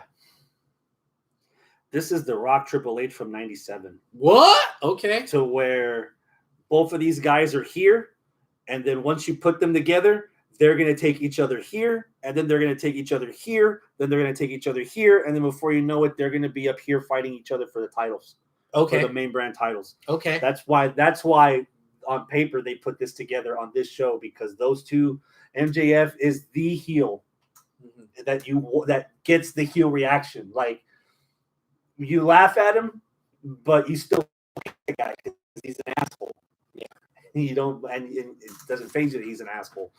And there's so much, like, not to steal a phrase, I feel like there's a lot of grit coming from Jungle Boy. A lot of, like, come from behind babyface heat. Underdoggedness. Yes. Yeah. Marco's the underdog that you just you don't expect him to live. but Jungle Boy, you expect him to win. Yeah. And as much as it sounds funny that JR keeps fucking his name up on commentary, JR is actually doing what you're supposed to. You want the casuals to invest in this guy. How do casuals invest in this guy? Oh my God, that's Luke Perry's kid from 902. You cheer him. That's how you do it. Yeah. And you put a guy that you want to cheer for against a guy that you really want to see beaten on the side of the street. Yeah. From Del Rio, that guy. You want that from MJF. So you put those two together, you're gonna get gold. That's a bunch of coal you're gonna put together. You get diamonds out of it. So a number, I'm at a 9. Okay. The only hint, 2 weeks of build. Again, you got to cut them a little slack, just like we cut WWE slack as much as sometimes we don't want to because of the pandemic. It's only been like 3 weeks, 2 weeks, and you can point those flaws out easier for AEW when you've only have 4 major pay-per-views a year. So when you only have 4 major pay-per-views a year, we should have had at least 2 months of these two going at it. We should have had we should have already had Wardlow versus Loiling when you're striking it instead of like you're working on it, but you're working on it because out of passion, out of a labor of love, because you know what you're going to get out of it. So we should have already had Wardlow, and then we should have had Marco die like 3 weeks ago from it. So he can build up the match from his end, not just be that guy that gets his ass beat every week, but at the time of the pay-per-view, this is where he's going to shine. You could put a baked potato, or you could put a potato in the oven for an hour and 15 minutes to get a baked potato, or you could put a potato in the microwave for 2 minutes and still get a baked potato. It's better when you put it in the oven, but they just put it in the microwave, and maybe you won't notice because it's still a good baked potato when you eat it. Yeah. Put enough sour cream, put enough bacon bits on there, enough cheese. You won't know the difference. It's. I hate saying this because it's AEW and you're supposed to take records and rankings seriously. This is ending in a schmoz. I don't see MJF or Jungle Boy taking the pinfall. I called earlier. I think this is going to build in backwards order. Like you would think the two high stars in this is MJF and Jungle Boy, but I think they're low key trying to bring Wardlow and Luchasaurus up to their level so that everyone in the group is even keel as far as why you should invest either hatred or love for them. And we're gonna get the standoff between the big Luchasaurus and the Wardlow. So you think full on schmoz? Yeah, I think MJF is going to win through cheating. There you go. Yeah. He's going to win through cheating. I don't think it's going to be a full on schmoz. No contest. We don't know who the winner is. I think lie, cheat, steal in the way that you don't love will happen. Yeah. I thought Dustin Rose. Apparently, all it took was a CNN parody the week of by Sean Spears, who's still supposed to be looking for a tag partner, right? I guess. It's 7. Again, this could have been at like a 4 if it wasn't for the fact that I like Sean Spears and I like, Dustin, and I think they're going to have a good match. But 7 and where's Tully? Or is it because he's old and you don't want him to die? COVID, I guess. I don't know. 6. Okay. Under 6. Who do you got winning? Spears needs it. Spears. Yeah, I agree. Dusty could go back into retirement. He's fine. This match might be up in the air, but I'm going to bring it up anyway. Statlander against Dr. Britt Baker. What? DMD. Yeah. Yeah, because she fucked up her knee last night. Yeah. Yeah. The match. Don't know how serious. It was not how serious, but yes. Yeah. Okay. Assuming that the match is going to happen and that Britt Baker's okay. Assuming that. 7. I like Britt. I really like Statlander. Please probe me. You can boot my nose anytime. My nose is down there. That's not the human horn. The human horn is down close to the pocketbook. The wang dang doodle. You just ran with that. It is. Love me some Futurama. So 8. Yeah. I'm at a 9. Okay. I think I needed 1 or 2 more weeks of these two against each other. Because Statlander. Love Statlander. Is this for number 1 contender, by the way? No. The 4-way? Yeah. 2 weeks ago. And then the tag match last night. You're right. It's easy to fawn over Statlander like you just did. And since you already did it, I'm going to jump on the other side of the train. There was always that thought of who's going to shine during this pandemic, the way things are going right now. Okay. On WWE, Drew is fucking murdering it. Okay. On AEW, Britt's heel work. The segment from the dentist office, from her office, and how she's braiding her employee. Dude, Britt's becoming the MVP right now, that women's division, as far as overall rounded character. Yeah. Now she might still need some ring time because she's had some botches here and there. That tag match last night. But I want to see these two go at it. I'm at a 9. Okay. The only thing that's keeping me, give us a little bit more so that we're at that fever pitch. Because a lot of these matches, dude, on paper, you should be like, oh fuck, we're getting this. Oh fuck, we're getting this. Oh fuck, we're getting this. But telling us the story, I don't feel like the telling of the story is reaching my anticipation for them as far as the build to it. ROH would always get the wrestling right and never would get the storyline right. Mm-hmm. WWE, last year notwithstanding, would usually get the storylines right, but not the wrestling all the time. NXT kind of nails it. NXT tends to nail it. Yeah. AEW before the pandemic had been nailing it. Yeah. But after the pandemic, they're not. So, I mean, can we forgive some of that? Yes, sure, of course, because we're all in this fucking COVID nightmare together. But there's still room for improvement. What possibly will be the main event of the show? The Broken Elite. Matt and Nick Jackson, Kenny Omega, Matt Hardy, Hangman, and Hager. in the football field. Yes. Where you at? I would have been at a 10, But but I didn't need them going to the football field last night. neither did I. So I'm at a 9. Also, you're not just going to have a whole show at the football field? Why the fuck not? You're going to set up the ring, It's test. I guess. It's test. Okay. Okay. Also, still, I didn't need to see you there at the football field last night. The tease from a couple was enough. That was enough of a tease. You teased me too much. Teased me too much. I didn't need to see it. I understand that you needed to introduce Hangman coming back. Holy But shit. brawling, Hangman, more brawling, then the separation. Then you decide to separate each other. Yeah. Oh, and the Elite's logos painted on the field and the end zone.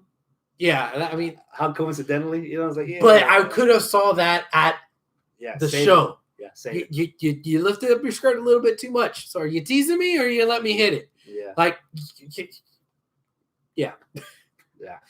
I'm at a 9 too. Again, the situation where a wrestling fan asks for too much, even though it's technically not my fault. I wanted blood and guts. Where's my blood and guts? yeah, what happened? to Where's my Blood and War Guts? Games match? What happened to that? They were supposed to have it in Newark in front of people, and that was the second week or third week that the whole pandemic thing started, and they put the kibosh on They it. said whenever we get a chance, They'll bring it back, and then it's wound up taking as long as it did. And now Yeah. we're here. because you So could have done. they've never- You could have done. Did it? Yeah, but they haven't explained what the Stampede Stadium dealie is, so it could just be everyone starts at different places of the football field, and the finish line is in the ring with the cage already set up in the middle of the field, and that's where everything Like happens. the kickoff for XFL. Yeah. Or like Money in the Bank, but you're going down instead of up. Yeah. But I just wanted blood and guts, man. Before the first Hell in a Cell, we knew what it was. Yeah. We knew before elimination. Demonic structure, 30 tons of steel and chain.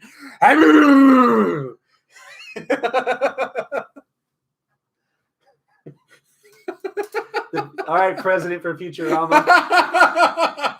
Nixon. Yeah. And now that's Chamber that all that Yeah, shit. yeah. But this again, before Elimination Chamber, we knew what Elimination Chamber was because they showed vignettes of them building the fucker. Yeah. So your joke is actually on point. Yes. I want to know what the fuck a Stadium Stampede is, but it's a nice beta test to see what it would look like if eventually, hopefully sooner than later, but definitely eventually we get Definitely eventually. we'll get All Elite Wrestling in a football field. Yeah. To see what it looks like. I have Inner Circle winning this because they are the team.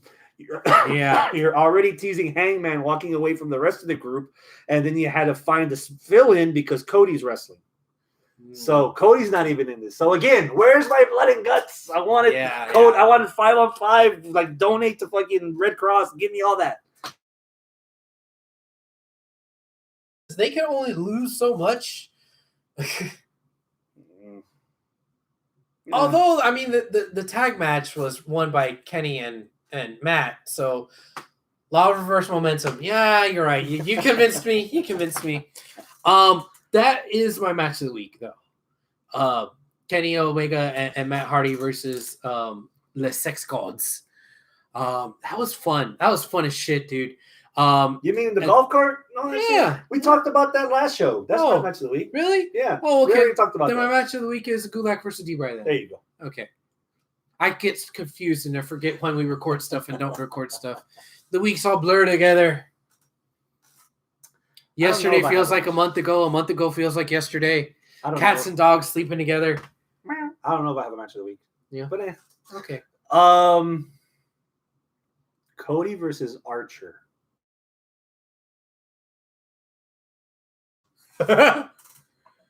I'm gonna be that guy. Oh, okay.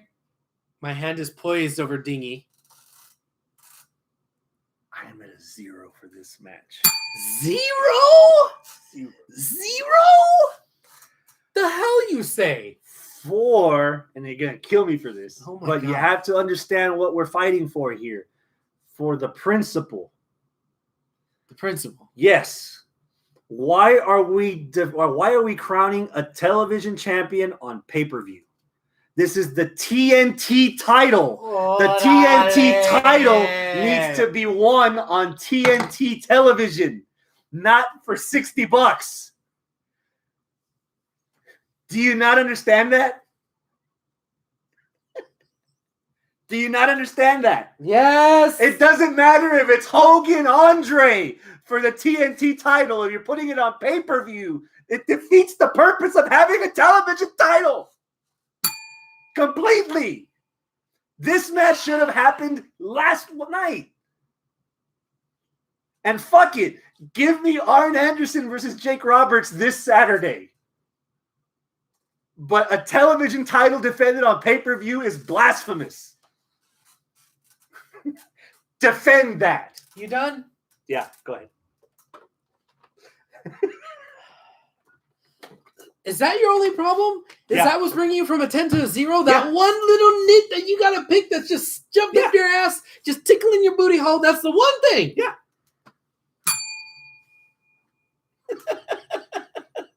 I'm still waiting for you to defend that, though. Well, there's no defending that point. Okay. Winner! You have a valid point about it's a TV title. It should be defended on TV and on the paper. Okay. Yeah. Okay. You have a point. Okay. That being said, I'm at an 8 for the match. Oh, God damn.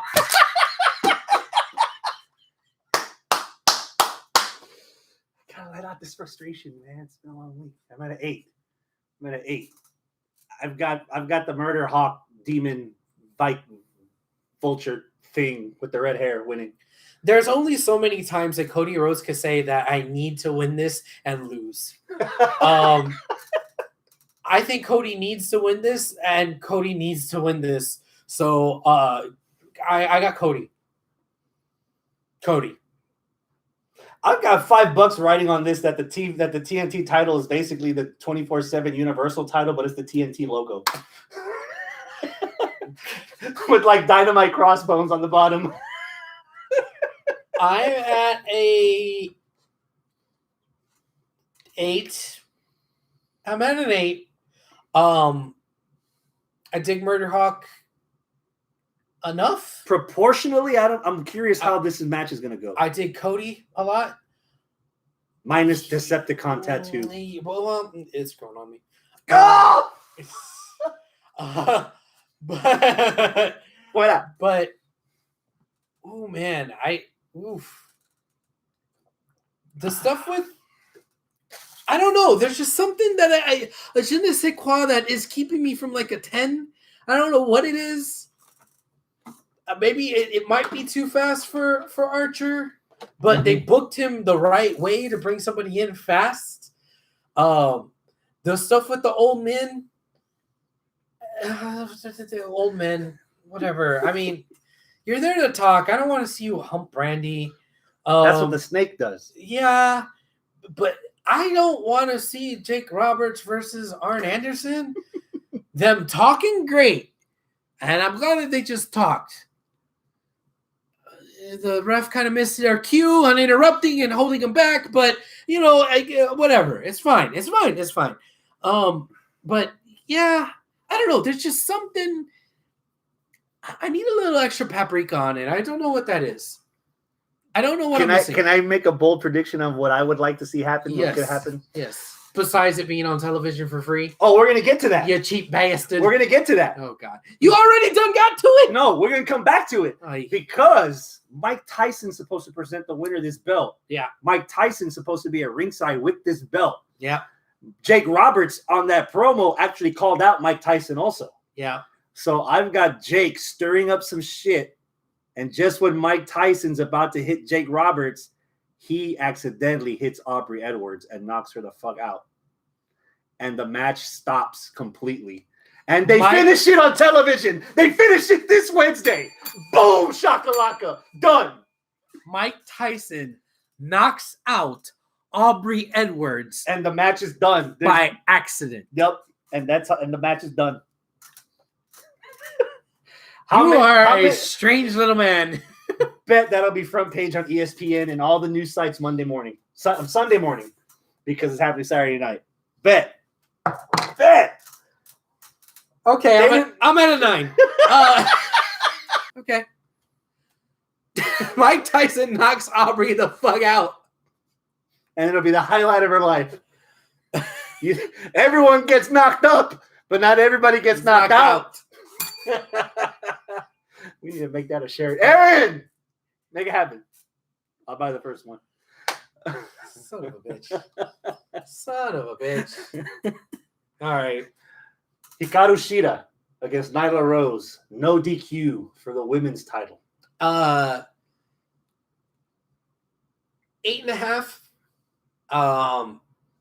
Again, 2 weeks worth of build ish. I mean, I think there was more. Was there more? There's more with these two than there are with Baker and Statlander. Okay. 8.5. I should really put this at a 6, but I'm pretty sure I'm going to like what I see from the match itself. 8.5. I'm at an 8 also. Where's your half? It's I think for me, some of it is with the pandemic. Nyla's been off TV for a while, and so they really hadn't really focused on who the next number one contender would be. So it was never really clear cut long Maybe enough. that's what it was. It wasn't clear cut long enough for me to invest in Hikaru Shida enough to be at a 9 or a 10. I know the match is going to be good. Yeah, Shida can go. Nyla can beat the fuck out of you. And I'm still a fan of Nyla, but just the fact that there was those weeks that we were complaining that Riho wasn't on TV, and then as soon as Nyla won the belt, the pandemic started, and then Nyla wasn't on TV. And so now we're like back to square one with another Japanese contender. So, but I'm as far as anticipation. Where is Riho? That's a good question. That's a very good question. Huh. I'm at about an 8 for this. Okay. Keep the train going. I got Nyla winning. Nyla. Boom. Yeah. Although, dude, that suplex into the table, dude, it caught Hikaru right on the base of the skull. Fuck Hikaru. Damn. Them Joshi girls, man, they tough as fuck. They look a little Did you hear cute. about that poor little Stardom girl, 24 years old? She had to retire due to a bunch of neck injuries that she's gotten. No, I did not hear about Oh man, pobrecita, this. senpai. Yeah, I think they announced it yesterday. This little girl. But yeah, I'm looking forward to Nyla. I'm kind of more curious. Assuming Shida gets taken out, who's next? Because you've already done Statlander, you've already done Shida, you've already done Riho. Britt? As a heel on heel? No. Swole? Swole. Moxley against the Brody Lee. Now, is this the main event or is the I think stadium match? From what I saw on the AEW website, the Stadium Stampede match is closing it. And beneath it is this match. Okay. Which I would hope so, because no disrespect to Moxley, I don't think Brody Lee is near status to end the show. I don't see it. Yet. As of now, I don't see it. I don't see it with Moxley. Wow. Still? Yeah. Moxley just doesn't get it up for me. Like Steak and potatoes does, huh? I don't know, man. I'm just, there's a part of me that still is a little salty that he married Renee. No, that it's Jericho, former WWE guy. It's Moxley, former WWE guy, that have been the champs. And now Brody. And Brody, straight from WWE. Okay, I mean, he's not the same character at all by any means. They've really invested a lot in changing him up and giving him opportunity to talk, which they didn't do in WWE. He's a good talker, you know?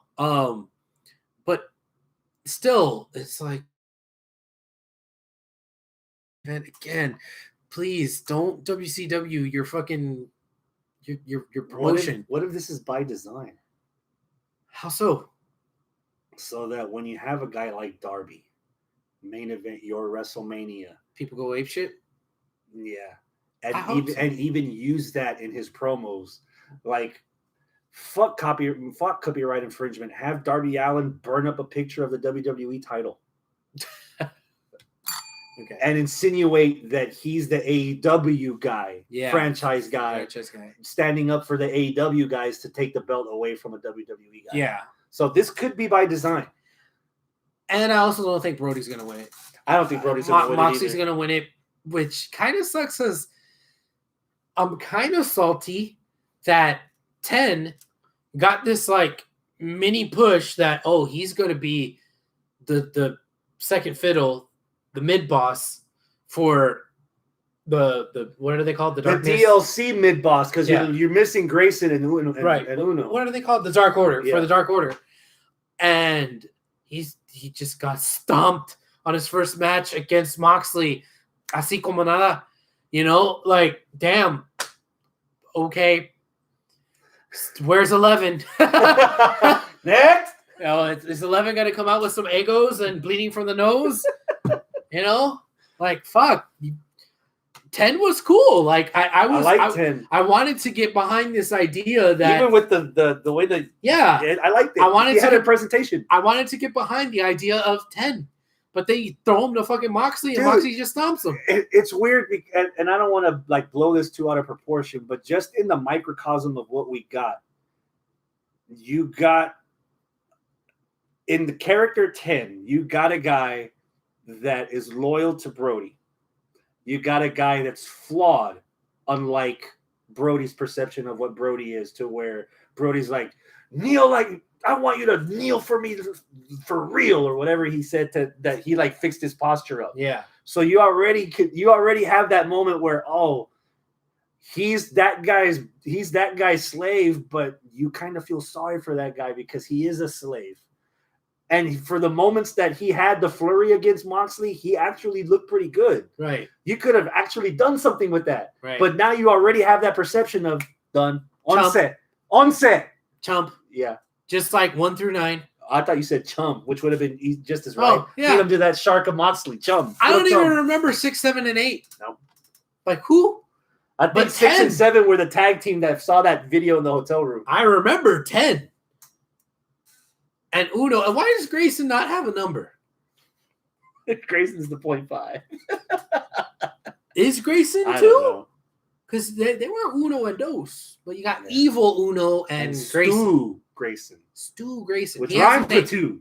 Stu rhymes for 2. Disco 2. Disco 2 likes dark order music. Just shout.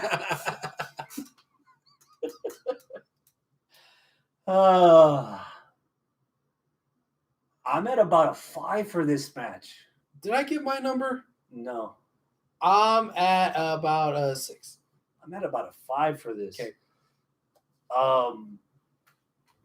Part of that for me,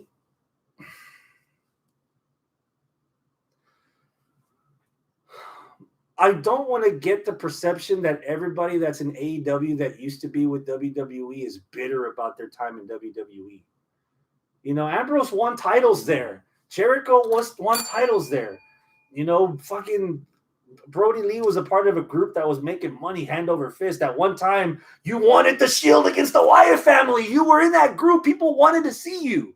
People actually tried to care about you in your babyface one when you switched from a white tank top to a black one. Yeah.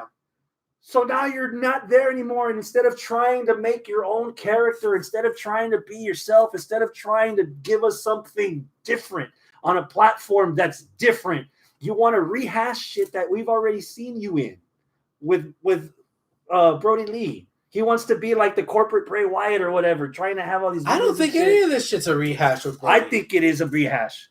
And then It's him not a rehash. dropping all these hints to like, you're not the first old man that doubted me. And I was like, we get it. Bitching about being WWE. Like okay. half of Moxley's promos. Oh, it's a paradigm shift now because AEW is different from fucking WWE. He's like, we get it.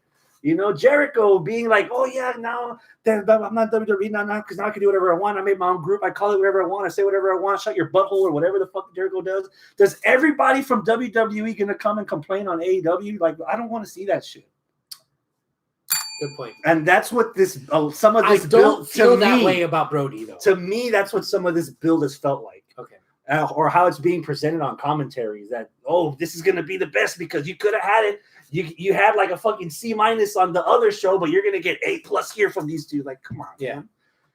That's the other thing too. Like if you put, what was his name? What was Brody in Harper? Yeah. Harper versus Dean Ambrose. I would have been like, all right, it might be okay if WWE gives them a shot, but I wouldn't be fucking hyped for it. Yeah.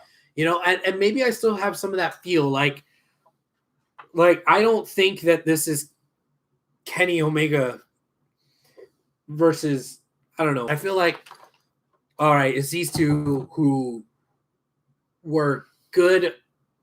This is the same model car from 3 years ago, except there's new like accessories to it. Yeah. It's not a whole redesign of the car. It's just, yeah. Oh, now you have a backwards camera now. It's 1/3 of the Wyatt family versus 1/3 of the Shield in a match that's not the Wyatt family versus the Shield with a new skin. Yeah.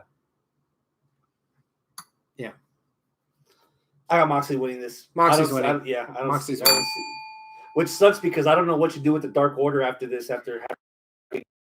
Yeah, I don't want to see 10 get stomped and then Brody gets stomped and then okay, fuck the Dark Order.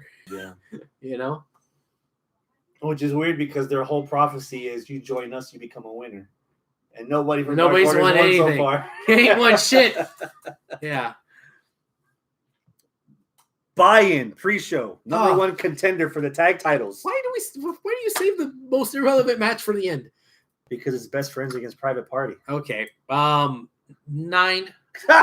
He just did the shit, and he giving this a 9. After you gave Ambrose Moxley what? I don't even remember. 9. I love Private Party, and I love the best friends. You know, mostly orange, but I think it's gonna be a fun fucking match. That's gonna be fun. There's not really all that much build. I know these two teams are going to tear the house down. Yeah. It's a shame that this isn't on the main show, but you have to have something to draw people in. Yeah. And I think people would be pissed if you put Baker versus Statlander on the pre-show. I think people would be pissed if you put the ladder match on the pre-show. Which originally was going to be. The Battle Royal. Originally, the Battle Royal was going to be because remember, the Battle Royal last year was on the pre-show also. That's what I was trying to say. So, yeah. Overall. Oh, shit. You had the invitation. You know that, right? Was it for here? Scott. Oh, I didn't know. You must not have read it. Oh. When did he say this? In our group dealie? When? Weeks ago. Oh. Man. Well, I also got an invitation from Aaron as well, but I'm like, no, I'm going to do it at home. Watch the pay-per-view. Watch good. Context. Yeah. Yeah. Overall, where you at? 9. I really want to see this. If I'm doing the math, about 8. Okay. I wasn't doing the math. Yeah. I was just I'm feeling myself as a 9. I'm still a little bitter about the whole situation. The COVID.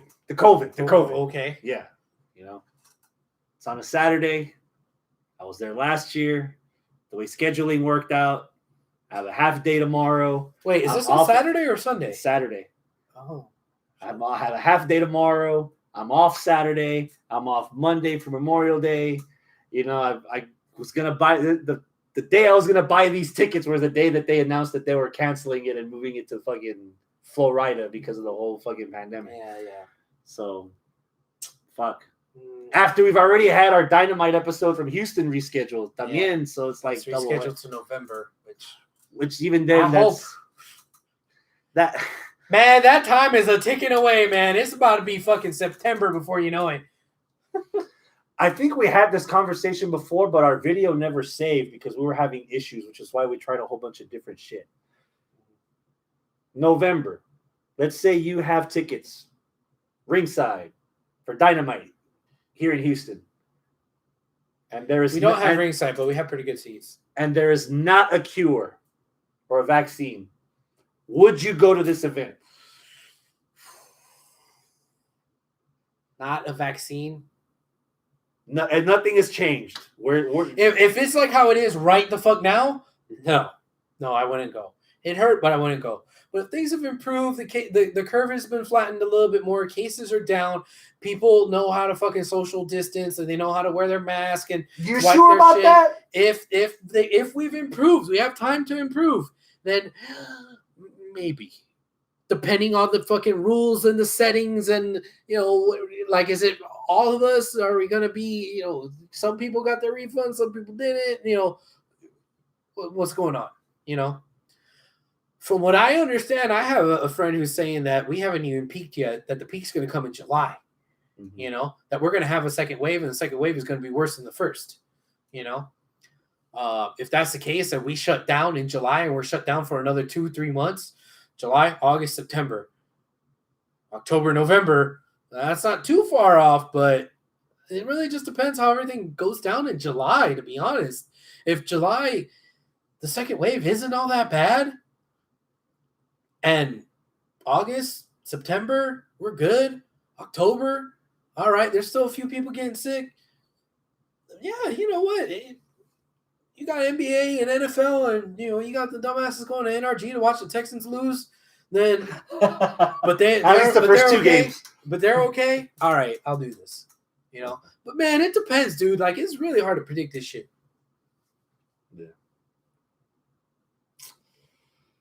Yeah.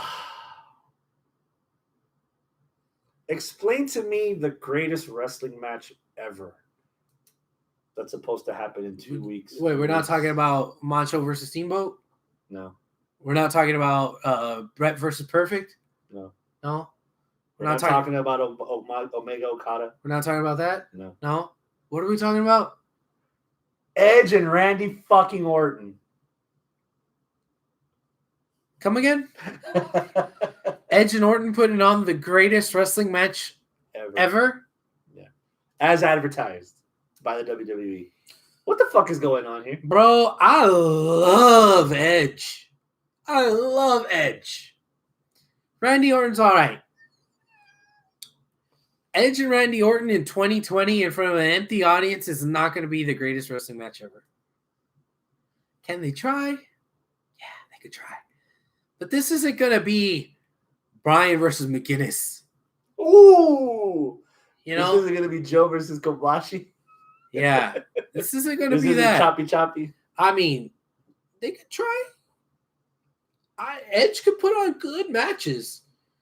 Randy Orton could put on good matches. This is going to be the greatest ever? Bro, you're putting a lot of fucking cart before the horse. And you're putting a lot of pressure on two old men. And again, you put a lot of pressure on two old men when you put Shawn Michaels and Undertaker together. And they kind of did it. So they did it well. Yeah. I think here's my bone of contention. Ay, papa. Que grande. You kind of touched it a little, actually. Mm-hmm. When you tell me, a wrestling fan for over 20 years, of great wrestlers, when you use the word wrestler, there's already a definition of that to me. Okay. Wrestler. Kurt Angle, Bret Hart, Owen Hart, Perfect, Malenko, D-Bry, Guerrero. Not supposed to say his name, but it starts with a C, and his last name ends with a T, and had a gap in his tooth. The Crippler. Yeah, that guy. If you have Roman Greco training, if you wrestle NCAA, Brock Lesnar, Bobby Lashley, if you wrestle in the Hart Dungeon, if you have skills, when your matches contend of counters, and then counters, that's what I think of wrestlers. I don't have a doubt in my mind that if we get Edge versus Orton from Vengeance or from Backlash 2004, whatever, I have no doubt that Edge versus Orton, I will be very sports entertained. But neither of these guys scream pro wrestler to me. So when you're telling me that those two guys, you got Bryan and Nakamura on the same roster, and you're telling me these two guys, you had Brock Lesnar and Bobby Lashley on the same company for a while. You're telling me these two guys. You just had Drew Gulak and Daniel Bryan put on a fucking clinic. And these guys, these are going to put the greatest wrestling match ever? Fuck me. If that's the main event, my night's ending early. Yeah. Very early if these pay-per-views are going 2.5 hours because they ain't in front of nobody. And I love Edge. Let me preface this by saying I love Edge. Adam Copeland.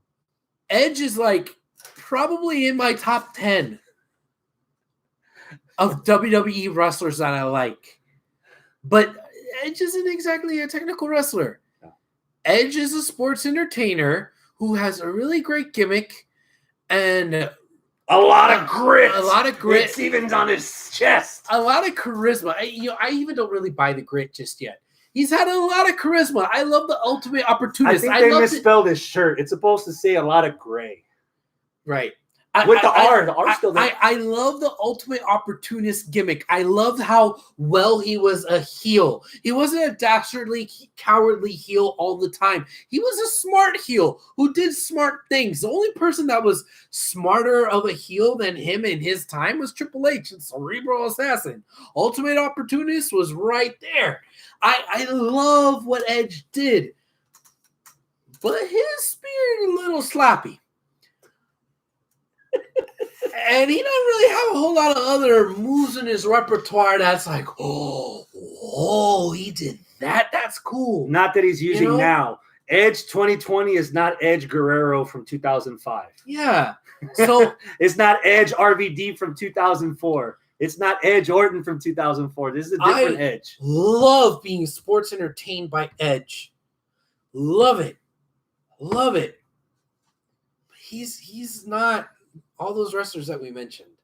And Orton, even less so. I know that WWE and King and JR and announcers all throughout the years have always said about Orton, if you want to make a pro wrestler from the ground up, it'll look exactly like Randy Orton. No, that's not true. It might look like him, but he's not going to function like him. Even then, it's still not true. That's not true. They're using the wrong words. If you want a sports entertainer and you build them from the ground up, you build Randy Orton. And even then, Randy Orton isn't the greatest sports entertainer. Randy Orton, from being the prototype, so to speak, of the one that you build from the ground up and you get him, he suffers from that because he is so conventionally good. So he doesn't have that weird flaw that makes him likable. Daniel Bryan, the little short goat. That makes him likable. Mick Foley, the guy who shouldn't do it because he's this fat ass who's crazy. That makes him likable. Makes him different. Randy Orton is too perfect. You know what I mean? Like, they're supermodels, right? They're supermodels. This is the most beautiful woman in the world. Tom Brady married her. I don't go looking for pictures of Giselle to go fucking whack off. Right? Right? Have you ever whacked off to Giselle? No. Giselle Brady? Have you ever looked at any of her pictures and thought, oh my God? No. Google Alina Lopez. She's had plenty of videos. That's why this arm's stronger than this one. I like the classics. Put me in a German slap contest. I will win some trophies. I like the classics. Yeah, I go with Cytherea. All right. Oh!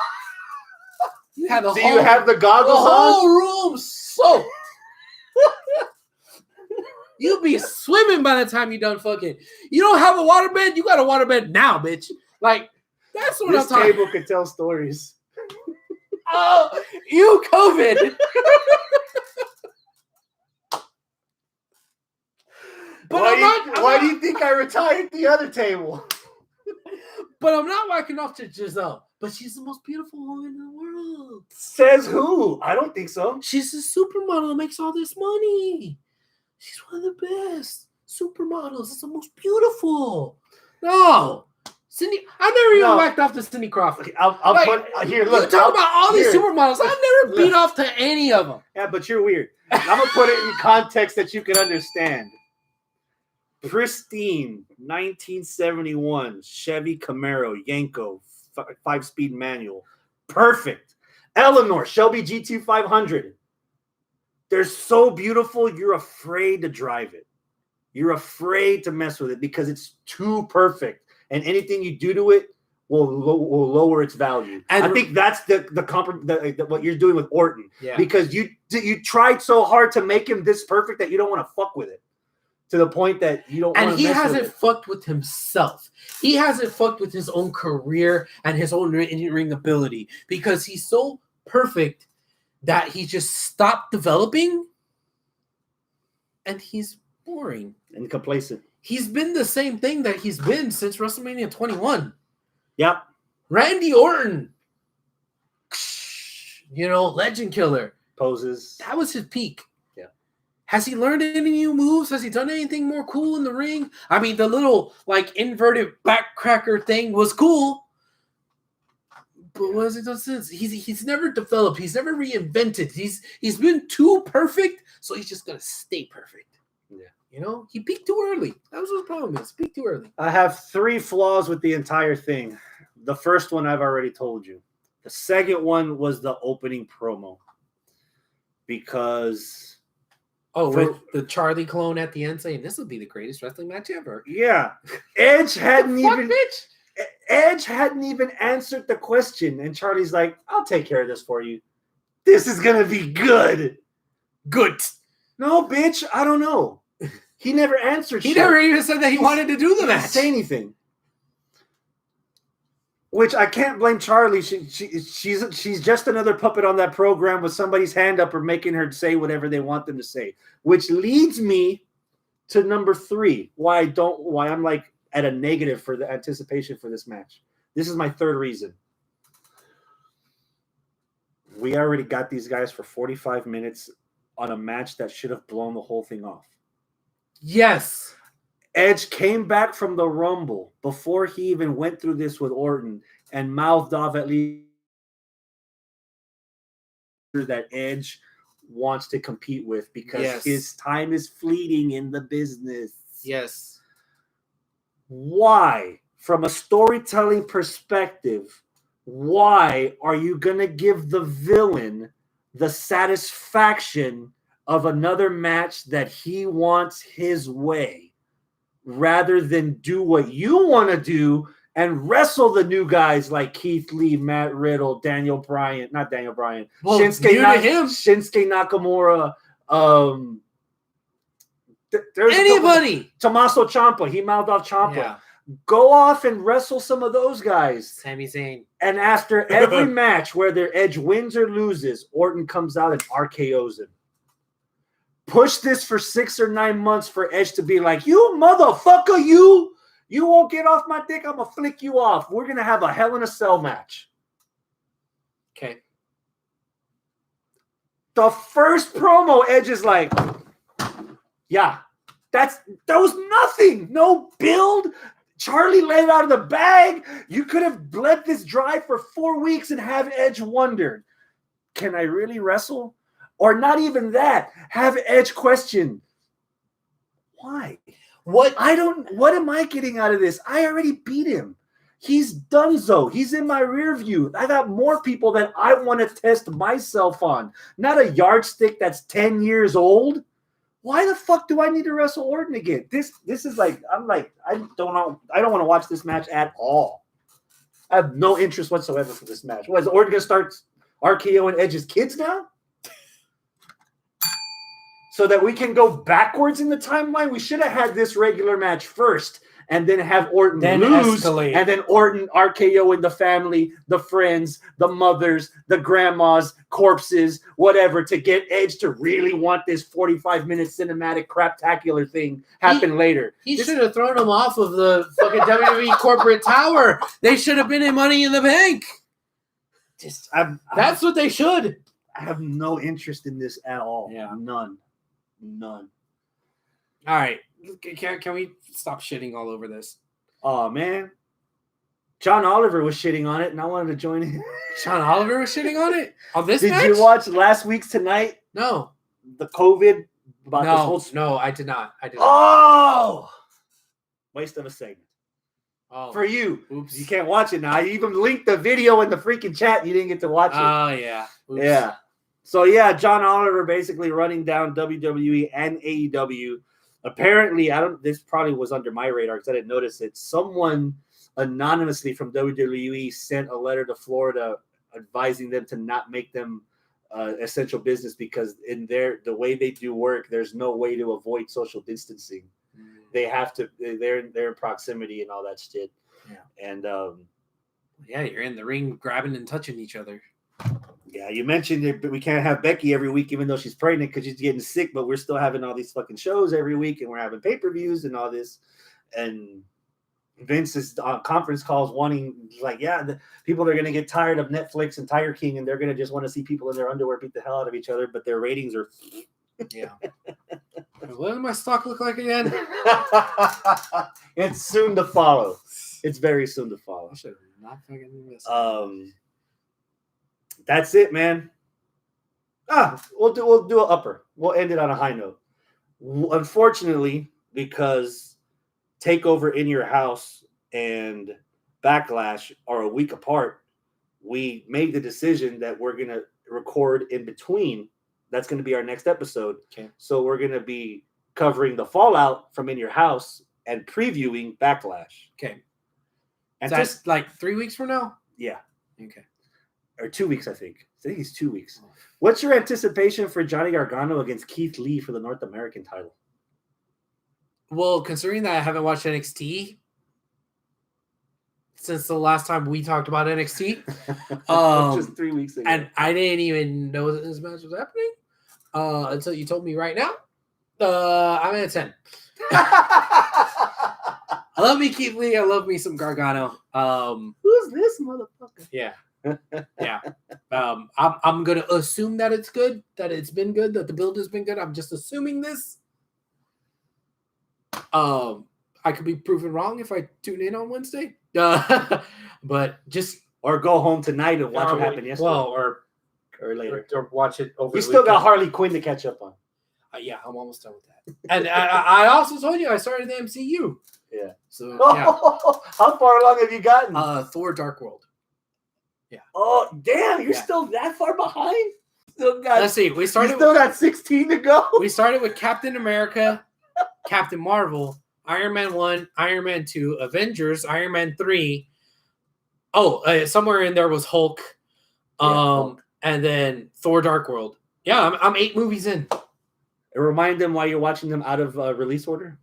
Oh, because I'm watching them in chronological order of the timeline of the And story. you're not watching any TV in between because that'll take longer. Right. I'm not watching Iron Fist and Agents of S.H.I.E.L.D. all 5 seasons and all that. I'm not watching that. Although, Once you're done with the movies, go back and watch the first and only season of Peggy Carter. That's good shit. And, Okay. yeah, that's good shit. well, I was going to say, although I did catch some Agents of S.H.I.E.L.D. here and there because Portia would always watch it. It's good. And I did watch the last few episodes of the last season. Did So, you watch the Ghost Rider stuff from that first? I saw third? some of the Ghost Woo, Rider. that So was I saw good Ghost too. Rider, and I know all about it. I go on the rest of the rumored matches, but I think we should just end it here. Yeah, we're done. We're done. So we'll be back in about 2 weeks, maybe 3 weeks. We'll be in between Takeover and Backlash, and we'll go from there. And we'll see what our schedule looks like for the next couple of weeks after that. All right. Until Anything then, else? adios, my friends. Keep it classy.